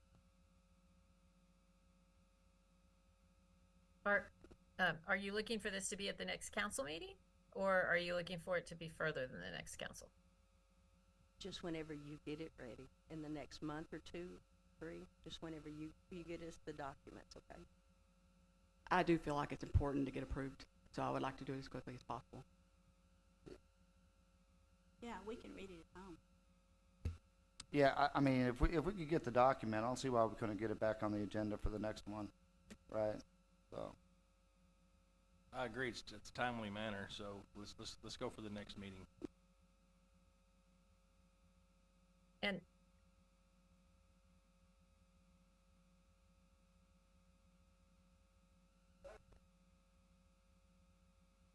we're being told that it was not approved in 2021.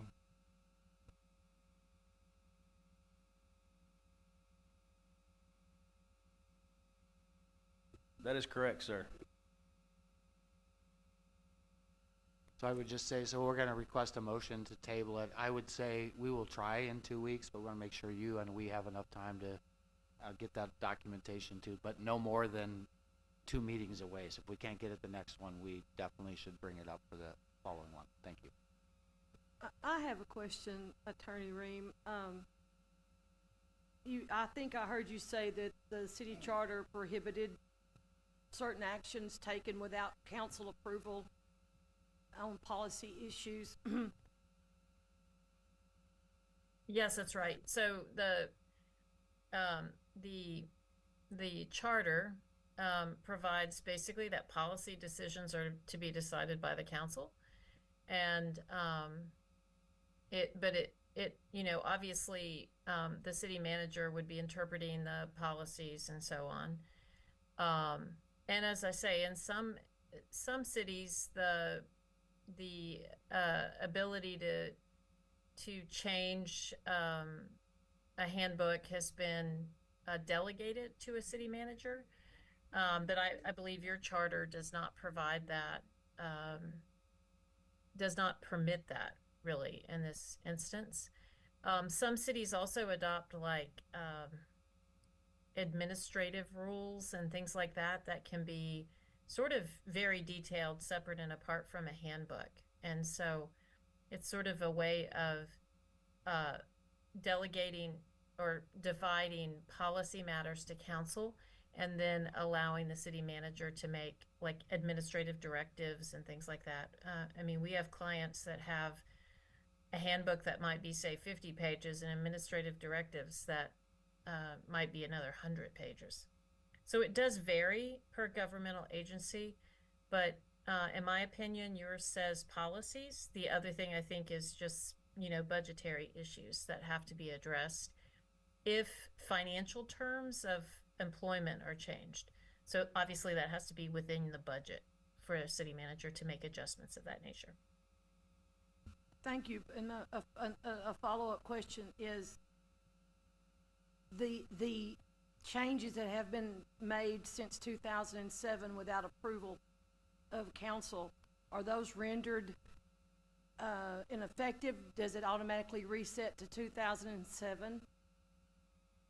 Well, I think that that's sort of an impossibility, right? The city has functioned under various handbooks, and awarded, complied with the provisions of those handbooks. Its policies have been based on that, on these adjusted policies that have been adopted, or put in place. And you've rendered benefits and things of that nature based on it. And so, if it is, if it's already happened, it's just very difficult as an employer to roll that back, right? Like if you want it, for example, if a policy says that employees get, there's different forms of, let's say you're entitled to a service award, and the amount has changed or something of that nature over those 18 years.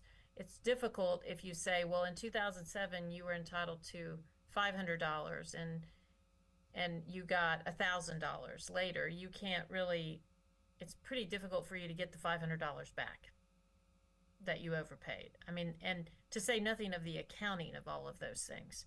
And so, without belaboring the point, I think it's just, I think you're better to start fresh. You also had policies that were just very dated, for lack of a better word. That didn't cover a lot of laws and provisions that are required to be utilized in the present workplace.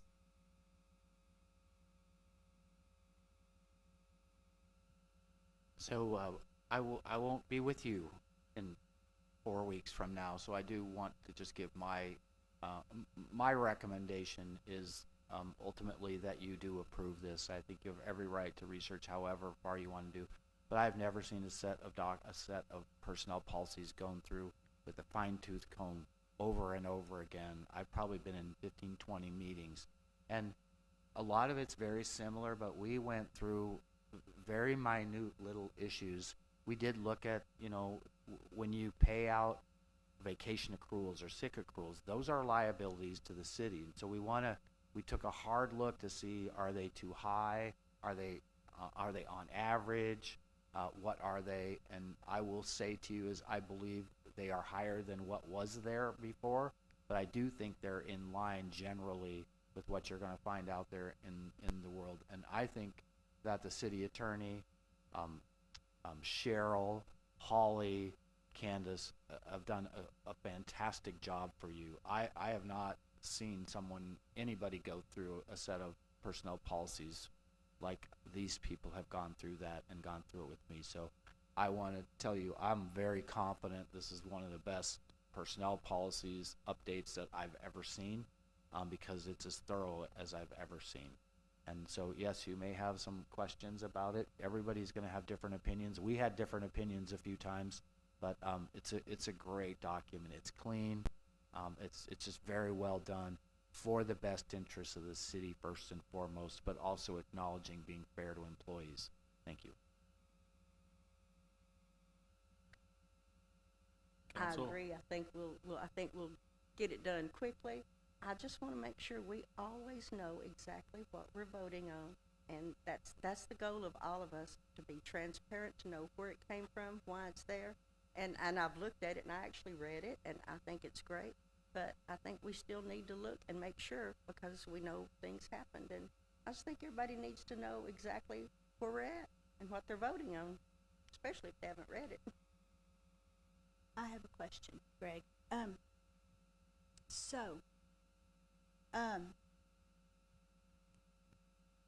Being that we're just trying to cross our T's and dot our I's,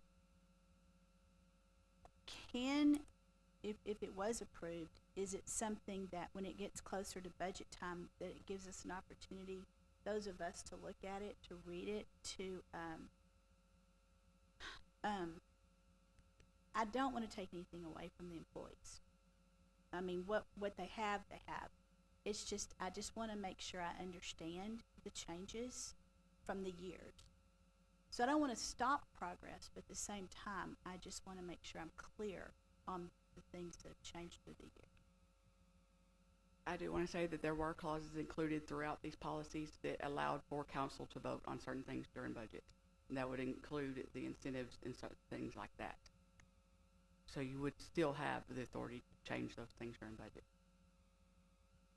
And I would always say in city council, it's kind of up to the city administration to help you with this, but you can amend this document 100 times next year if need be. But indeed, when you're gonna look at it, it's gonna be budget time. And, you know, you have to be able to remember that sometimes the dollars don't come in and you can't afford what is in there and you have to make reductions. That's just part of life, and I'm not quite sure of whether this economy is gonna rebound or we're gonna go down for a little while. I'm pretty sure we're gonna go up at some point in time. But if it is more difficult times here for a year, we're gonna have to make the difficult decisions again. And so, yes, you're gonna do it as part of the budget process. You absolutely should. And voting this in would actually just give us a clean document to finish the year with, basically, until we're able to get. It would give us set guidance that we really need.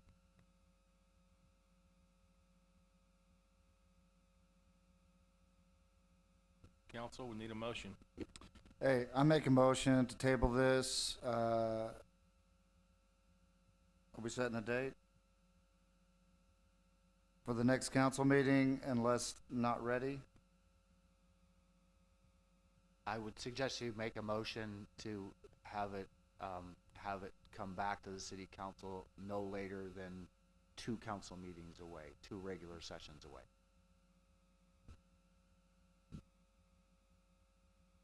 Correct.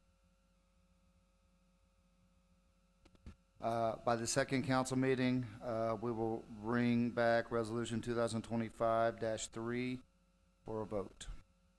I'll make the motion for that. I second. Motion was made by Councilman Hageman, seconded by Councilman Corbell. Candace, record the vote. Yes.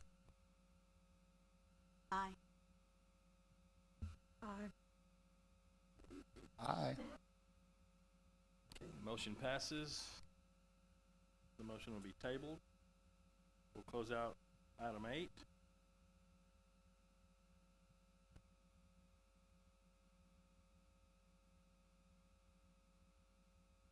Item 9 is discussion and staff presentation on procedures for city substandard structures and demolitions. Lynn. So Mayor Pro Tem, I'm going to introduce this particular item, and Did I do it wrong? no, Lynn's name's on it. I interjected myself here. It's my last meeting. I'm just doing it on purpose so I can get you guys going tonight. One of these other issues that has been somewhat lingering out there, and I think Councilmember Corbell has actually raised the question about dilapidated buildings and the demolition of those, and there's more of them in the city. So the city council has budgeted last year $50,000 to demolish dilapidated buildings. However, what's not what I would call good practice or normal is that the city would go out and decide to demolish buildings, or people could voluntarily present that forward, and there's no lien or cost placed upon the private property owner for use of those public funds. And so we wanted to present this item to you just as a conversation about proceeding, because we need to demolish some buildings or move forward on that particular issue. The question is at hand, and Lynn and John are kind of go through, here's the way it's been done. I will say that every city I've been, if you're going to demolish a building on a piece of property, that cost would be borne by the property owner and not the taxpayer regarding that particular demolition. And then if they could not pay that, there would be a lien placed upon that property, so that ultimately the city would receive their funds back for that demolition. And I would like to say that that, for instance, we talk about buildings this way, but we have not been placing any liens or asking people to pay that money back. However, if we have to go in and clean your yard because it's a violation of our nuisance codes, we're going to bill you, and if you don't pay, it's going to be placed as a lien on your property. If you have junk on your property, and we have to come in and clean that up and use city funds, taxpayer funds to do that, you're going to pay the bill, or there's going to be a lien on your property. So we wanted, it has not been done that way for a number of years, I understand, and so we wanted to present it to you this evening to ask you, do you want us to consider the same way we've been doing it, but draft that accurately in the code? I think that the city attorney, we've talked about, one of the big issues is it a gift of public funds when you do that? I do not recommend that you continue the same process of not placing liens or not billing people for this work. That's standard, that's normal. And but we wanted to kind of go through, here's where we've been, here's where we're going, and let you provide that direction. Either way, what we want to do is we want to start going out and demolishing dilapidated buildings. They're blight within our city, and we need to keep going. And Councilmember Corbell was right when she said there's more than usual. You were correct in that, because we did suspend that. But I said before, we need to come to you first and say, this is what the way it's been. Here's what we recommend, is go through the regular, that the actual code spells it out for us to do it that way. But we haven't been doing that way for a lot of years. So with that, I'd like to have Lynn, and John's here too, to kind of give a presentation, going through how we've done it in the past, and then kind of try to get some direction from you moving forward. Thank you. Can I give you a little bit of history first before we get into this? Where we were? Okay, back in the 1990s, I came here in the 80s, and the building official, Eddie Perry, came here. We had entire neighborhoods, one in particular, that we tore down about 20 dilapidated buildings. At that time, those lots, those structures were not being maintained. They were not having taxes paid on them. Some of them hadn't had taxes paid in 30 years. There was no one, in some cases they were in California, or no one cared about it. So we looked at the city liens, we looked at the city tax liens against it, and we went in and worked at least 20 structures in one neighborhood. And you're right, we didn't put liens on them at the time. The sum that we do have, or did have liens on, were $4,000 and $5,000 worth of liens that we had already been putting over the years into maintaining those lots and cleaning around dilapidated buildings, trees torn down, and it was absolutely appalling that people had to live in that area and to have to put up with that.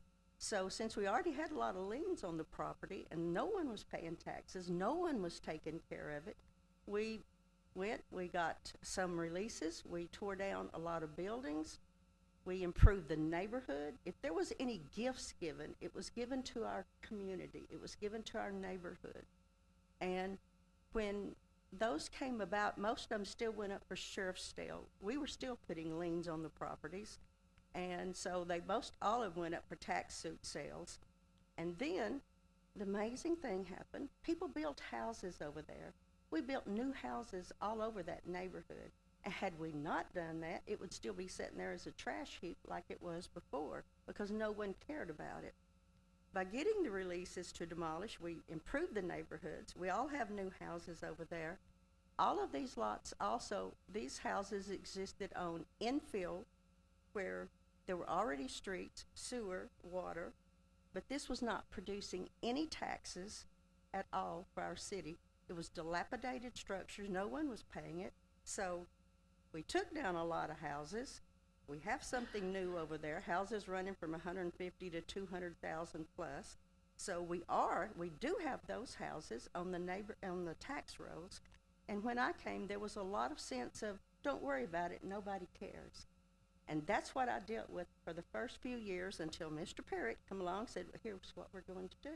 And we cleaned up a lot of neighborhoods. We took down houses not over on the east side, the west side, north, we took down south. We took houses down all over the neighborhood, all over this city.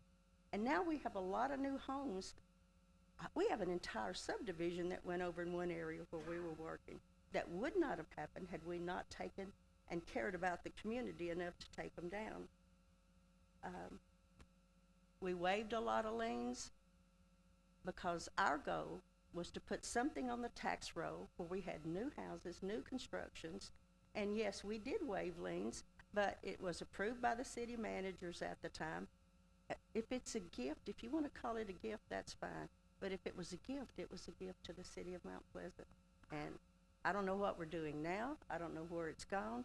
But it's amazing that we have candidates for city manager, and one of the first things they notice is how bad our city's looking. And I take a lot of personal offense to that because of the fact for 30-something years, we work to keep this city looking clean. I've had people complain to me over and over and over about some housing conditions around here, about the way the city looks. I have went out for months in a row looking at complaints that weren't getting handled, trashy conditions, and we've got a problem here, and I don't think what we did was really a gift to anybody but the city, but now I'll shut up. Thank you, Lynn.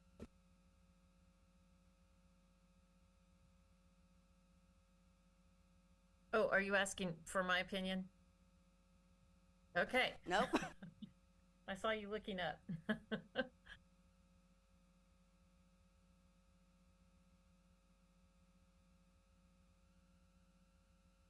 Thank you, Debbie and Lee. As Greg mentioned, this is, all of the photographs in this are not from here. So, there are some rather picturesque, substandard buildings. Ours are not this bad.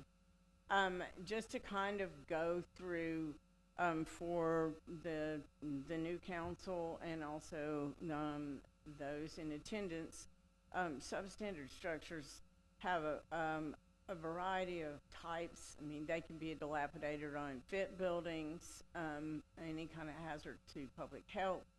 They can be unsecured and accessible. In other words, windows missing, doors open that allow squatters. I came from a city that had pretty serious issues with squatters. We do not here.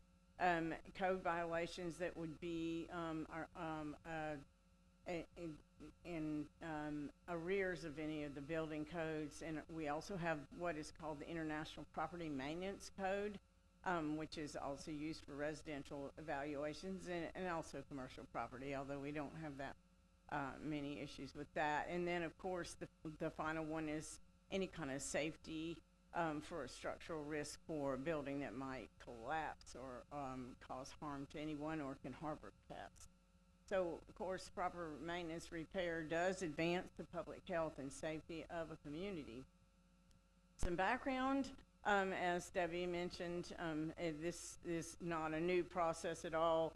The city has ordinances, there's state law that kind of set all of that within parameters, and the model codes that I talked about, the Property Maintenance Code and the International Building Code, all have a hand in how these proceed. And of course, we're a home rule city, so we can pretty much do our own rules as far as repair, removal, or demolition, but it has to be within kind of the purvey of Chapter 214 of the Texas Local Government Code, because there are some constitutional issues involved in all of this. That it starts with inspection by city staff or officials that identify some of the hazards. They can come in, of course, we notice them, people complain, or any combination. There is a noticing requirement for due process, and like I said, some of this is all in the law purvey. There is a hearing before a municipal board, and in the city of Mount Pleasant, it is city council. In some cities, it is building standards commission, but the city council is the board that fills that role here. And so then there will be either an order to remove and tear down the issue, or require that the owner repair, and there's always a time limit given. And there's an appeals provision that also allows the property owner to have his or her due process. And at that time, the city can then move forward and recoup the money with a lien if the person doesn't pay. So, some more details. We do have the 50,000 that Greg mentioned. The current practice, does not follow the code, which has all of the provisions in it. Both property maintenance code and state law have, very kind of strict, city council determines whether something is substandard or not at a hearing and goes through all that process. Current practice has been to notice the property owners with the required letters, telling them what the issues are, and then the people have been told that their property needs to be brought into compliance. At that time, they have been asking, and so, well, okay, I don't have the money to tear it down. You do it, and so that we don't have a current ordinance process right now for any process of accepting requests from people outside of that formal kind of step-by-step. Some of them are code case, code case notices that we contacted owners, but some are at citizen requests. So we have had people who come to the city to our office and say, well, I have a substandard, something that it's dilapidated, and can you tear it down? And so there's a whole nother kind of alternate process that is not outlined in code. We do pay a city paid contractor to do this. We don't do it in-house, and so it's somewhere between $3,000 and $5,000 ish for, it varies with the size of the house and the complexity. Typically, these are houses. Most of the commercial property is not in this state. So the state constitution has a provision that prohibits cities from spending public funds for private benefit unless there's a clear public purpose. And so not having any kind of a outlined provision in our codes was, in my opinion, a little iffy on the ground that we were standing on. And typically, as Greg mentioned, voluntary teardowns, such as we're doing, typically require the owners to bear that cost through either direct repayment or the lien process, which, as Debbie talked about, later when property is changed hands, there is a process to decide who gets what from any kind of sale. And a lot of times the city or whoever's the last on the list doesn't get all their money back. So some considerations why we're kind of bringing it is that staff is recommending that there be a clear code section that defines the procedure for voluntary demolition, and we have an applicant agreement that lines out that there's a repayment of costs or an acceptance of lien process to recapture that money that the city has paid out. And there could be and may be specific instances, again, like Debbie has brought out, of whole neighborhoods that have blight. There is actually there are grants available for that with very clear parameters in a variety of places. There are federal programs like community development block grant revitalization money that's available that can improve neighborhoods, but it's pretty structured. So some future options would be for staff to look into revitalization of federal CDBG funding and bring a recommendation back to council on what the pros and cons of that would look like. Also that staff would propose work with the city attorney to add the voluntary demolition to the code language that requires repayment of the liens or the liens. And at that, any questions for me? John Ankrum, the building official's here. He's also been involved in the code for the last few years. So if you have any questions, we're here. I will say this, that the people that we dealt with were not requesting it. These were people that were abandoned houses. These were not people who just come in and said, hey, I don't want to tear it down, you tear it down for me. That's not what we did. So I'm not sure where it's at now, but some of these it took us 1.5 years, 2, 3 years to take down. So They weren't by people just not wanting to pay taxes. No, basically, the existing process is 95% of them are code cases, and then when they come in, they either say, we don't have the money, we don't know do, and then we say, well, we can demo that property for you. And so we've we've used the full 50,000 the last 5 years, and we've demoed 6 to 8 houses. So I'd say we've demoed 40 plus houses in the last 5 years. I mean, I like the idea of, you know, and obviously people are voluntary, they don't have the money at the same time for the benefit of everybody, and obviously this would be under consideration to discuss and further. But, I mean, at a minimum, right, the city should be able to try to recoup that cost. You know, say we have 20 homes, then, you know, 1 year, and we don't have the budget for that. And I would say, you know, the EDC sitting in the back there, along with the, a few other groups in the city that all they do is focus on trying to bring more stuff to the city, bigger businesses, services that everyone wants. You know, it'd be nice to be able to have the ability as a city to clean some of that out and help spur economic growth. I have a couple of questions. Typically, when you identify a property that's in condemnation status, and you start to notify the property owner, typically how much notice do they get?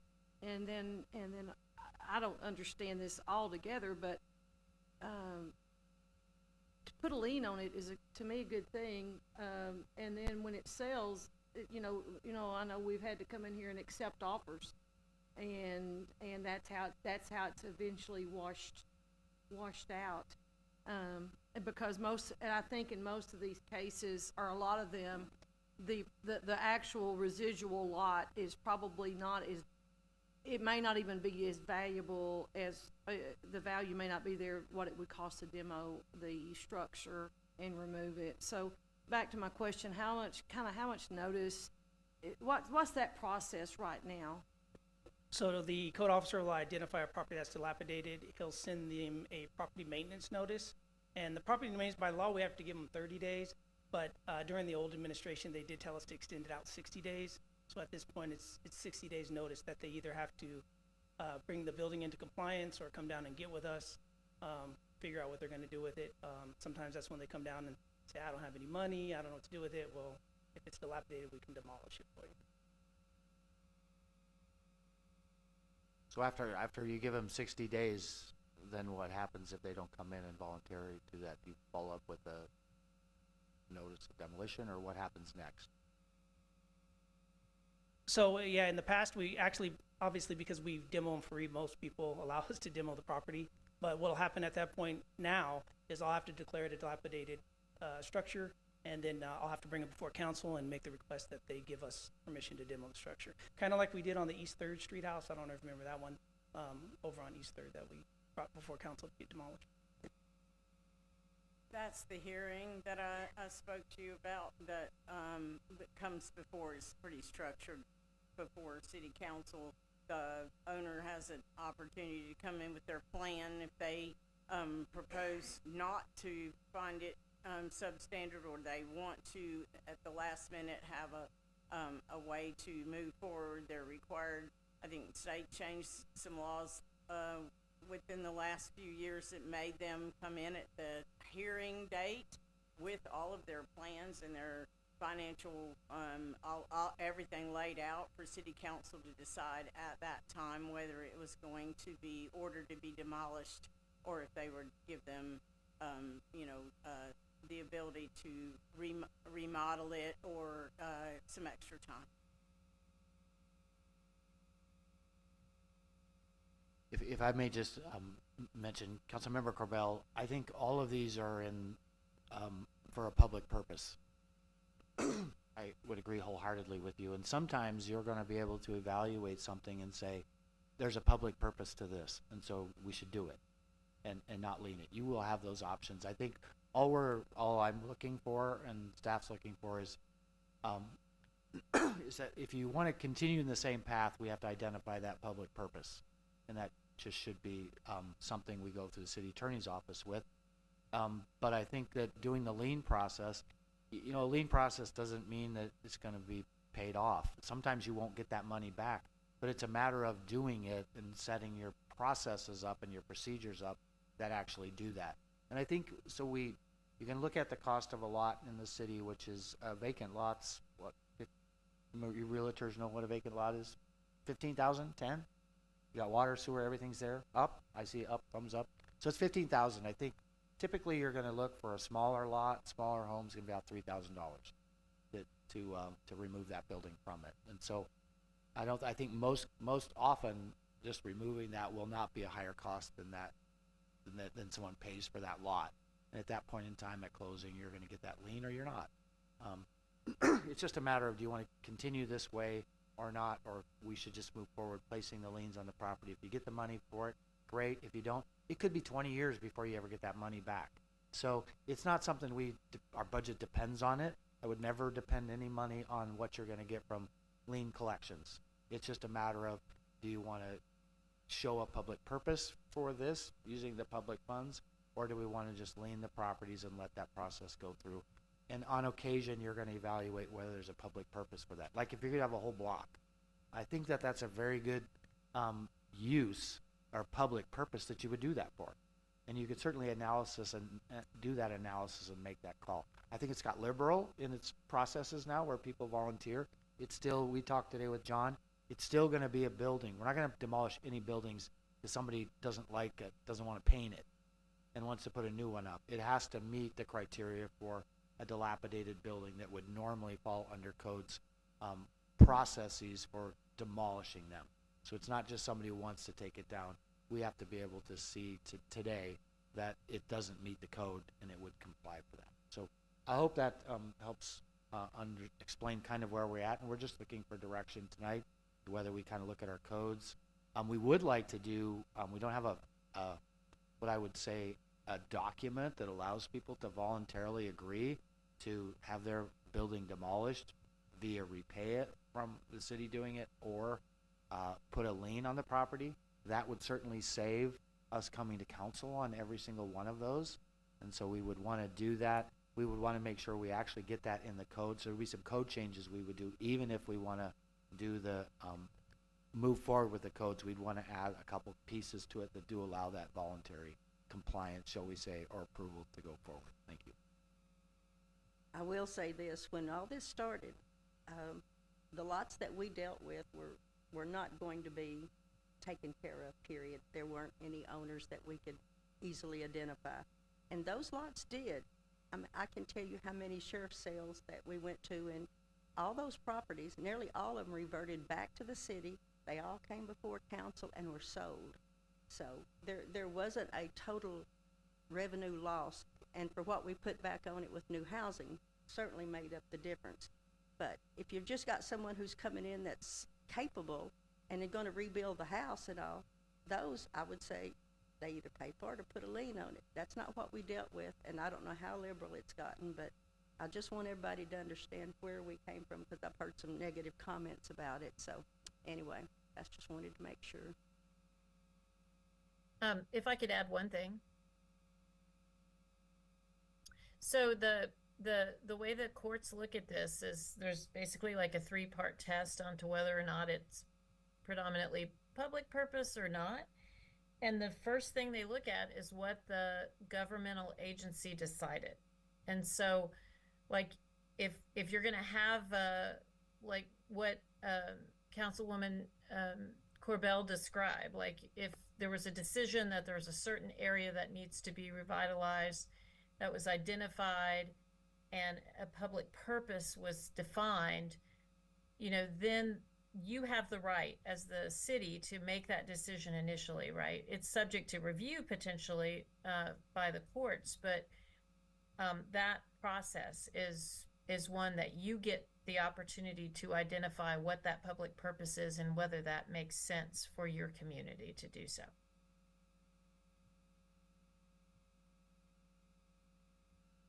This is just more out of curiosity, John. If it's a structure that's on a concrete slab versus pier and beam, and if there's driveways and stuff, when you guys do choose to demo, do you leave the slab and the driveways mostly? Yeah, well, if it's a concrete slab, the foundation and the driveways, we don't touch them. It'll just be If it's pier and beam, then we'll remove the entire structure. And then what about, like, I'm sure you do, for safety, you take down all the stubs and plumbing and that kind of, you go that far with it, I suppose? Yeah, and actually, I'll be probably bringing one. It's 508 Haggard is the address. I'll be bringing one. It's the homeowner's deceased, and so I'm gonna have to bring that before you guys anyway. You'll probably be seeing that in the next month. And it's basically a burned out structure. We'll leave the slab in the driveway.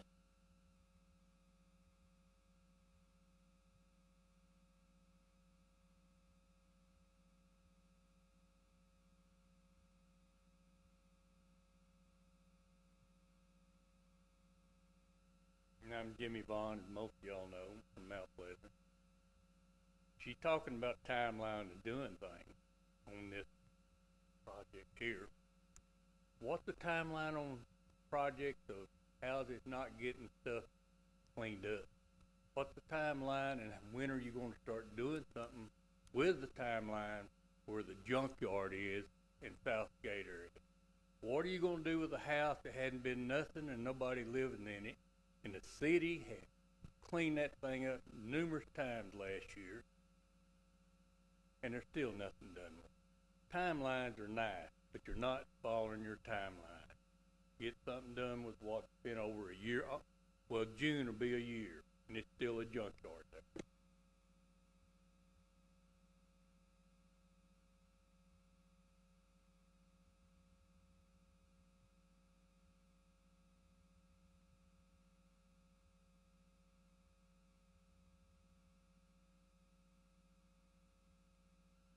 Can you pull up the last slide? Is there another slide?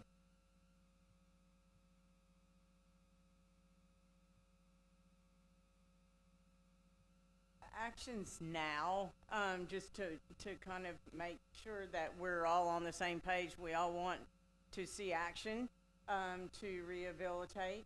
We can continue to follow the existing codes, which does bring, as he mentioned, we've got one could come forward.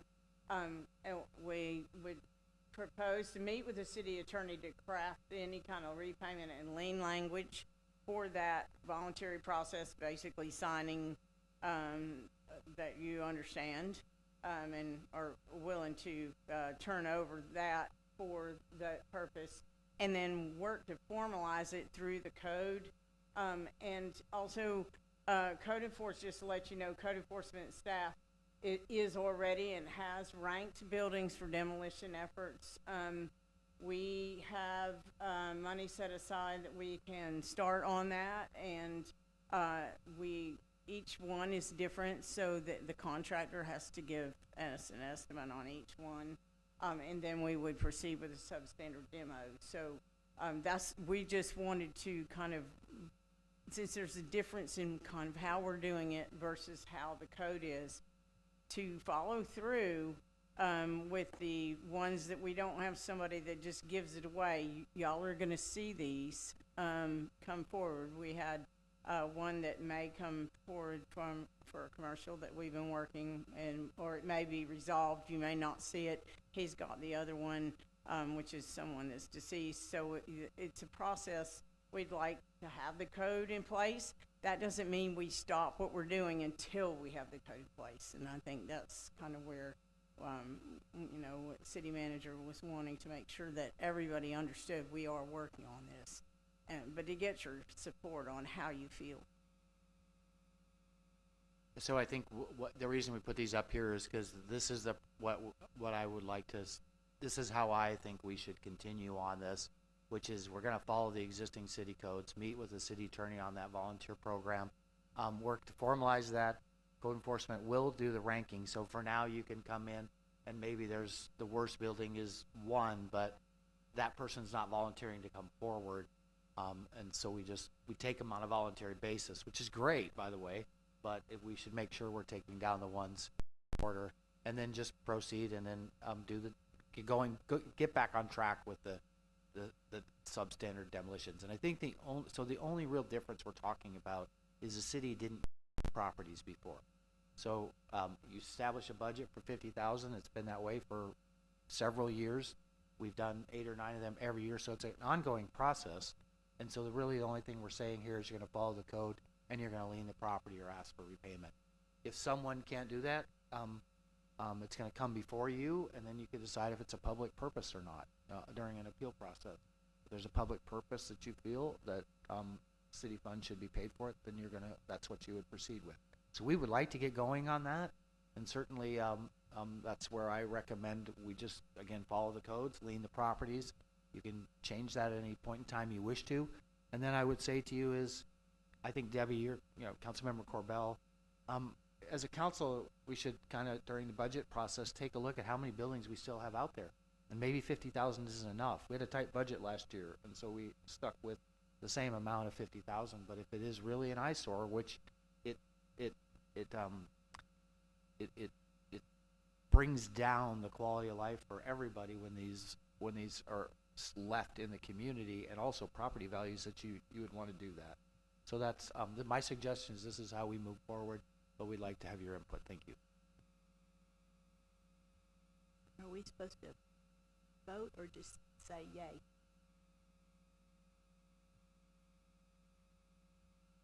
I guess I would say is if you don't agree with proceeding this way, you need to let me know, because we're just going to follow the codes is what we're going to end up doing when it's just different than what has been the practice over at least the last few years. Well, I'm for it. Yeah, let's get it standardized. We can always work exceptions, like it's been stated 4 or 5 times, as an intelligent body here. And but yeah, we need a standard process. And at a minimum, we're not going to trying to get rich off of liens, but at a minimum, if we can start trying to self-fund that, it's one less thing we have to be concerned about in the budget. I'm good with it. I am as well. Thank you very much. Thank you. Well, that closes item 9.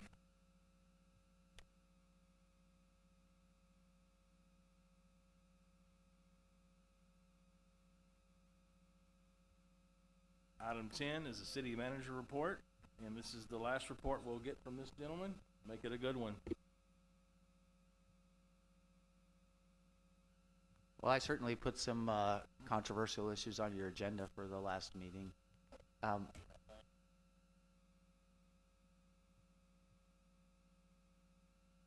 So I would just say that appreciated everybody's attendance at the forum that we had for economic development.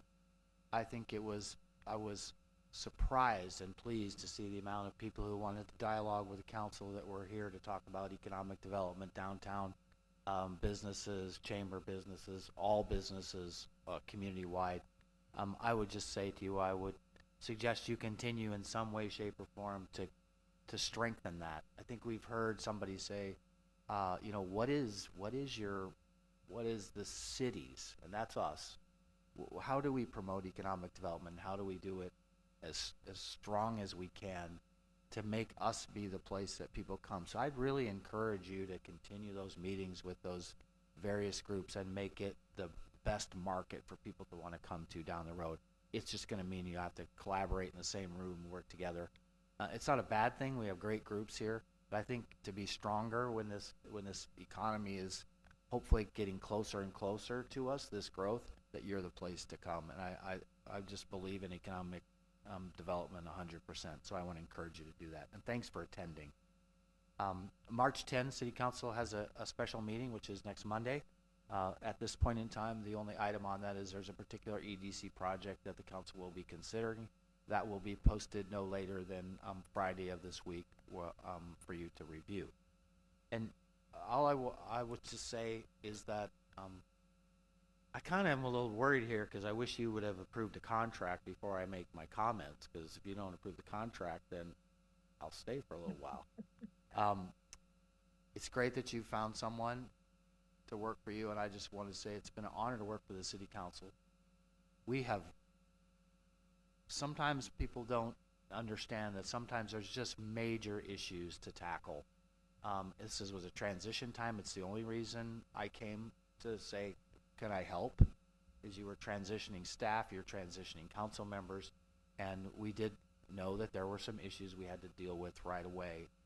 Everybody did a fantastic job, I think. and you have much to be commended for. Sometimes when you got to get into the weeds of your organization, people cannot see what you're actually doing. So things like, I'll just say the IT services. We found out that we didn't know what they were billing us for, and we were paying it. And so we cut $100,000 out of that. We just we're at the phones recently, the staff did, and found that we have 70-some phone lines that didn't belong to anybody that we paid for. We've done a number of things, these copy machines, so we started going through this staff, your staff, has done a great job saying, do we really need that? Does it really make sense? And we start looking at bills and saying, what's wrong with this? What this doesn't make sense. That's what the city staff's been doing for you the last several months. And I want to say I've had a very enjoyable time with this community. It's a great place, and it's got great people.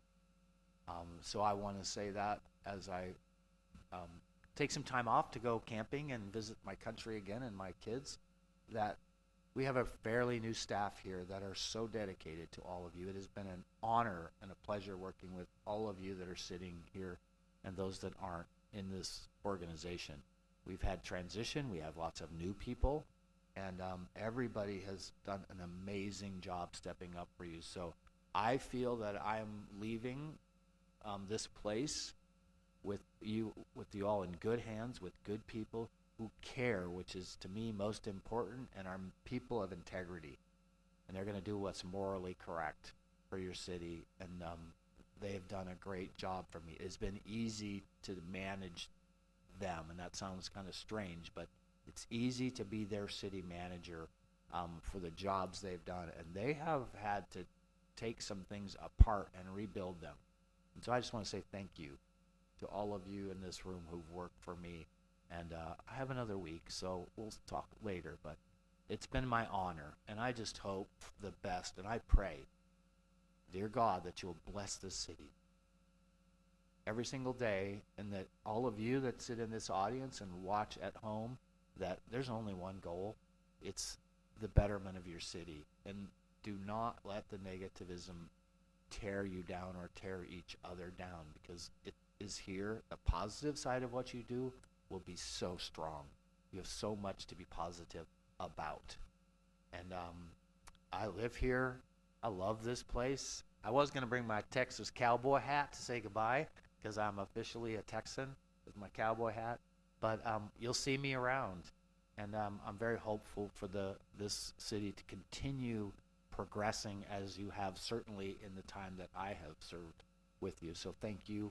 And to all of you in the audience, it's been great to work for this city, and I'm tired now, so I gotta take my old body away and go on vacation. So thank you.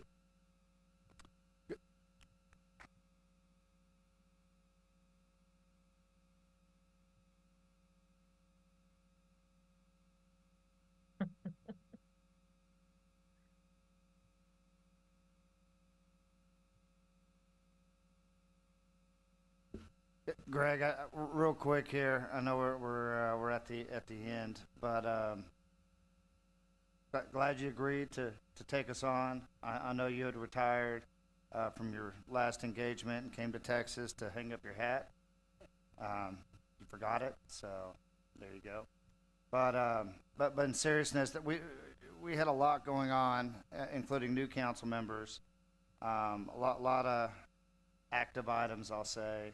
And I just want to appreciate your wisdom and your guidance and your experience on helping us get through a lot of those.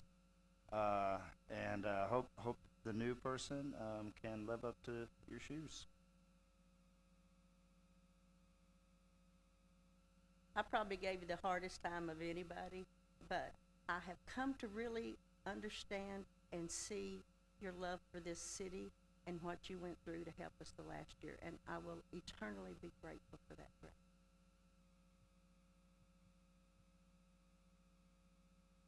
Ditto, ditto, ditto.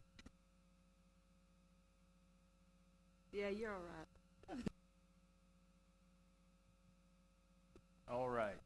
That closes the manager report, and thank you, Greg, for everything you have done. Council now will go to executive session.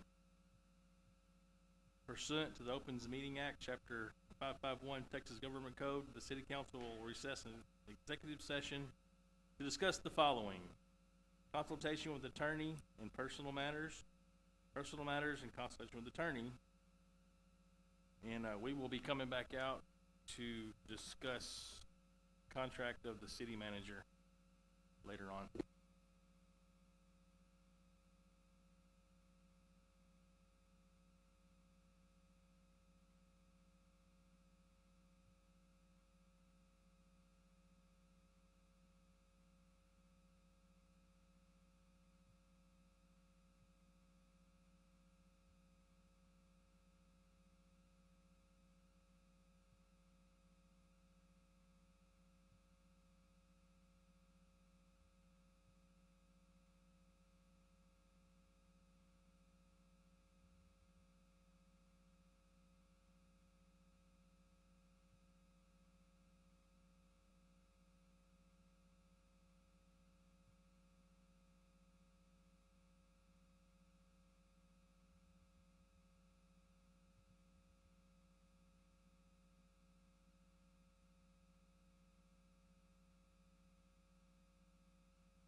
to talk about the employment agreement for the new city manager. Lee, would you like to take it over? Mayor Pro Tem. The agreement that was provided in your package is what's before the council. And it describes and encapsulates the terms that were agreed to with your new city manager, Kimberly Meek. There's a few little things that were adjusted that we need to adjust from that agreement. One, the only substantive change is that instead of providing a cell phone, the city will provide Ms. Meek a cell phone allowance in accordance with city policy or consistent with city policy on what other employees are provided. There's a few other little typographical things that I noted while we were in executive session, and I would correct those.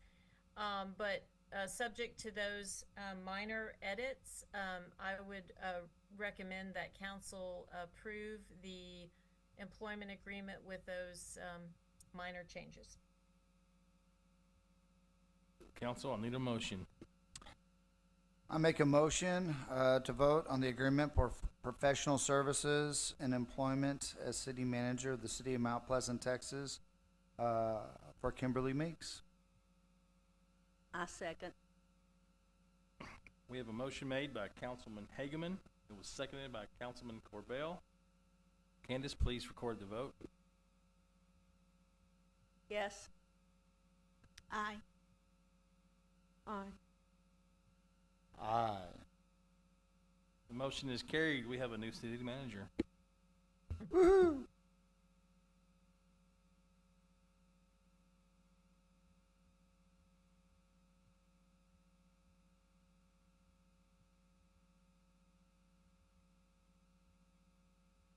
Lee, are we finished in executive session tonight? You are. There's no further action taken on any other items. That's the only thing to note, Mayor Pro Tem. Okay, thank you. This meeting is adjourned.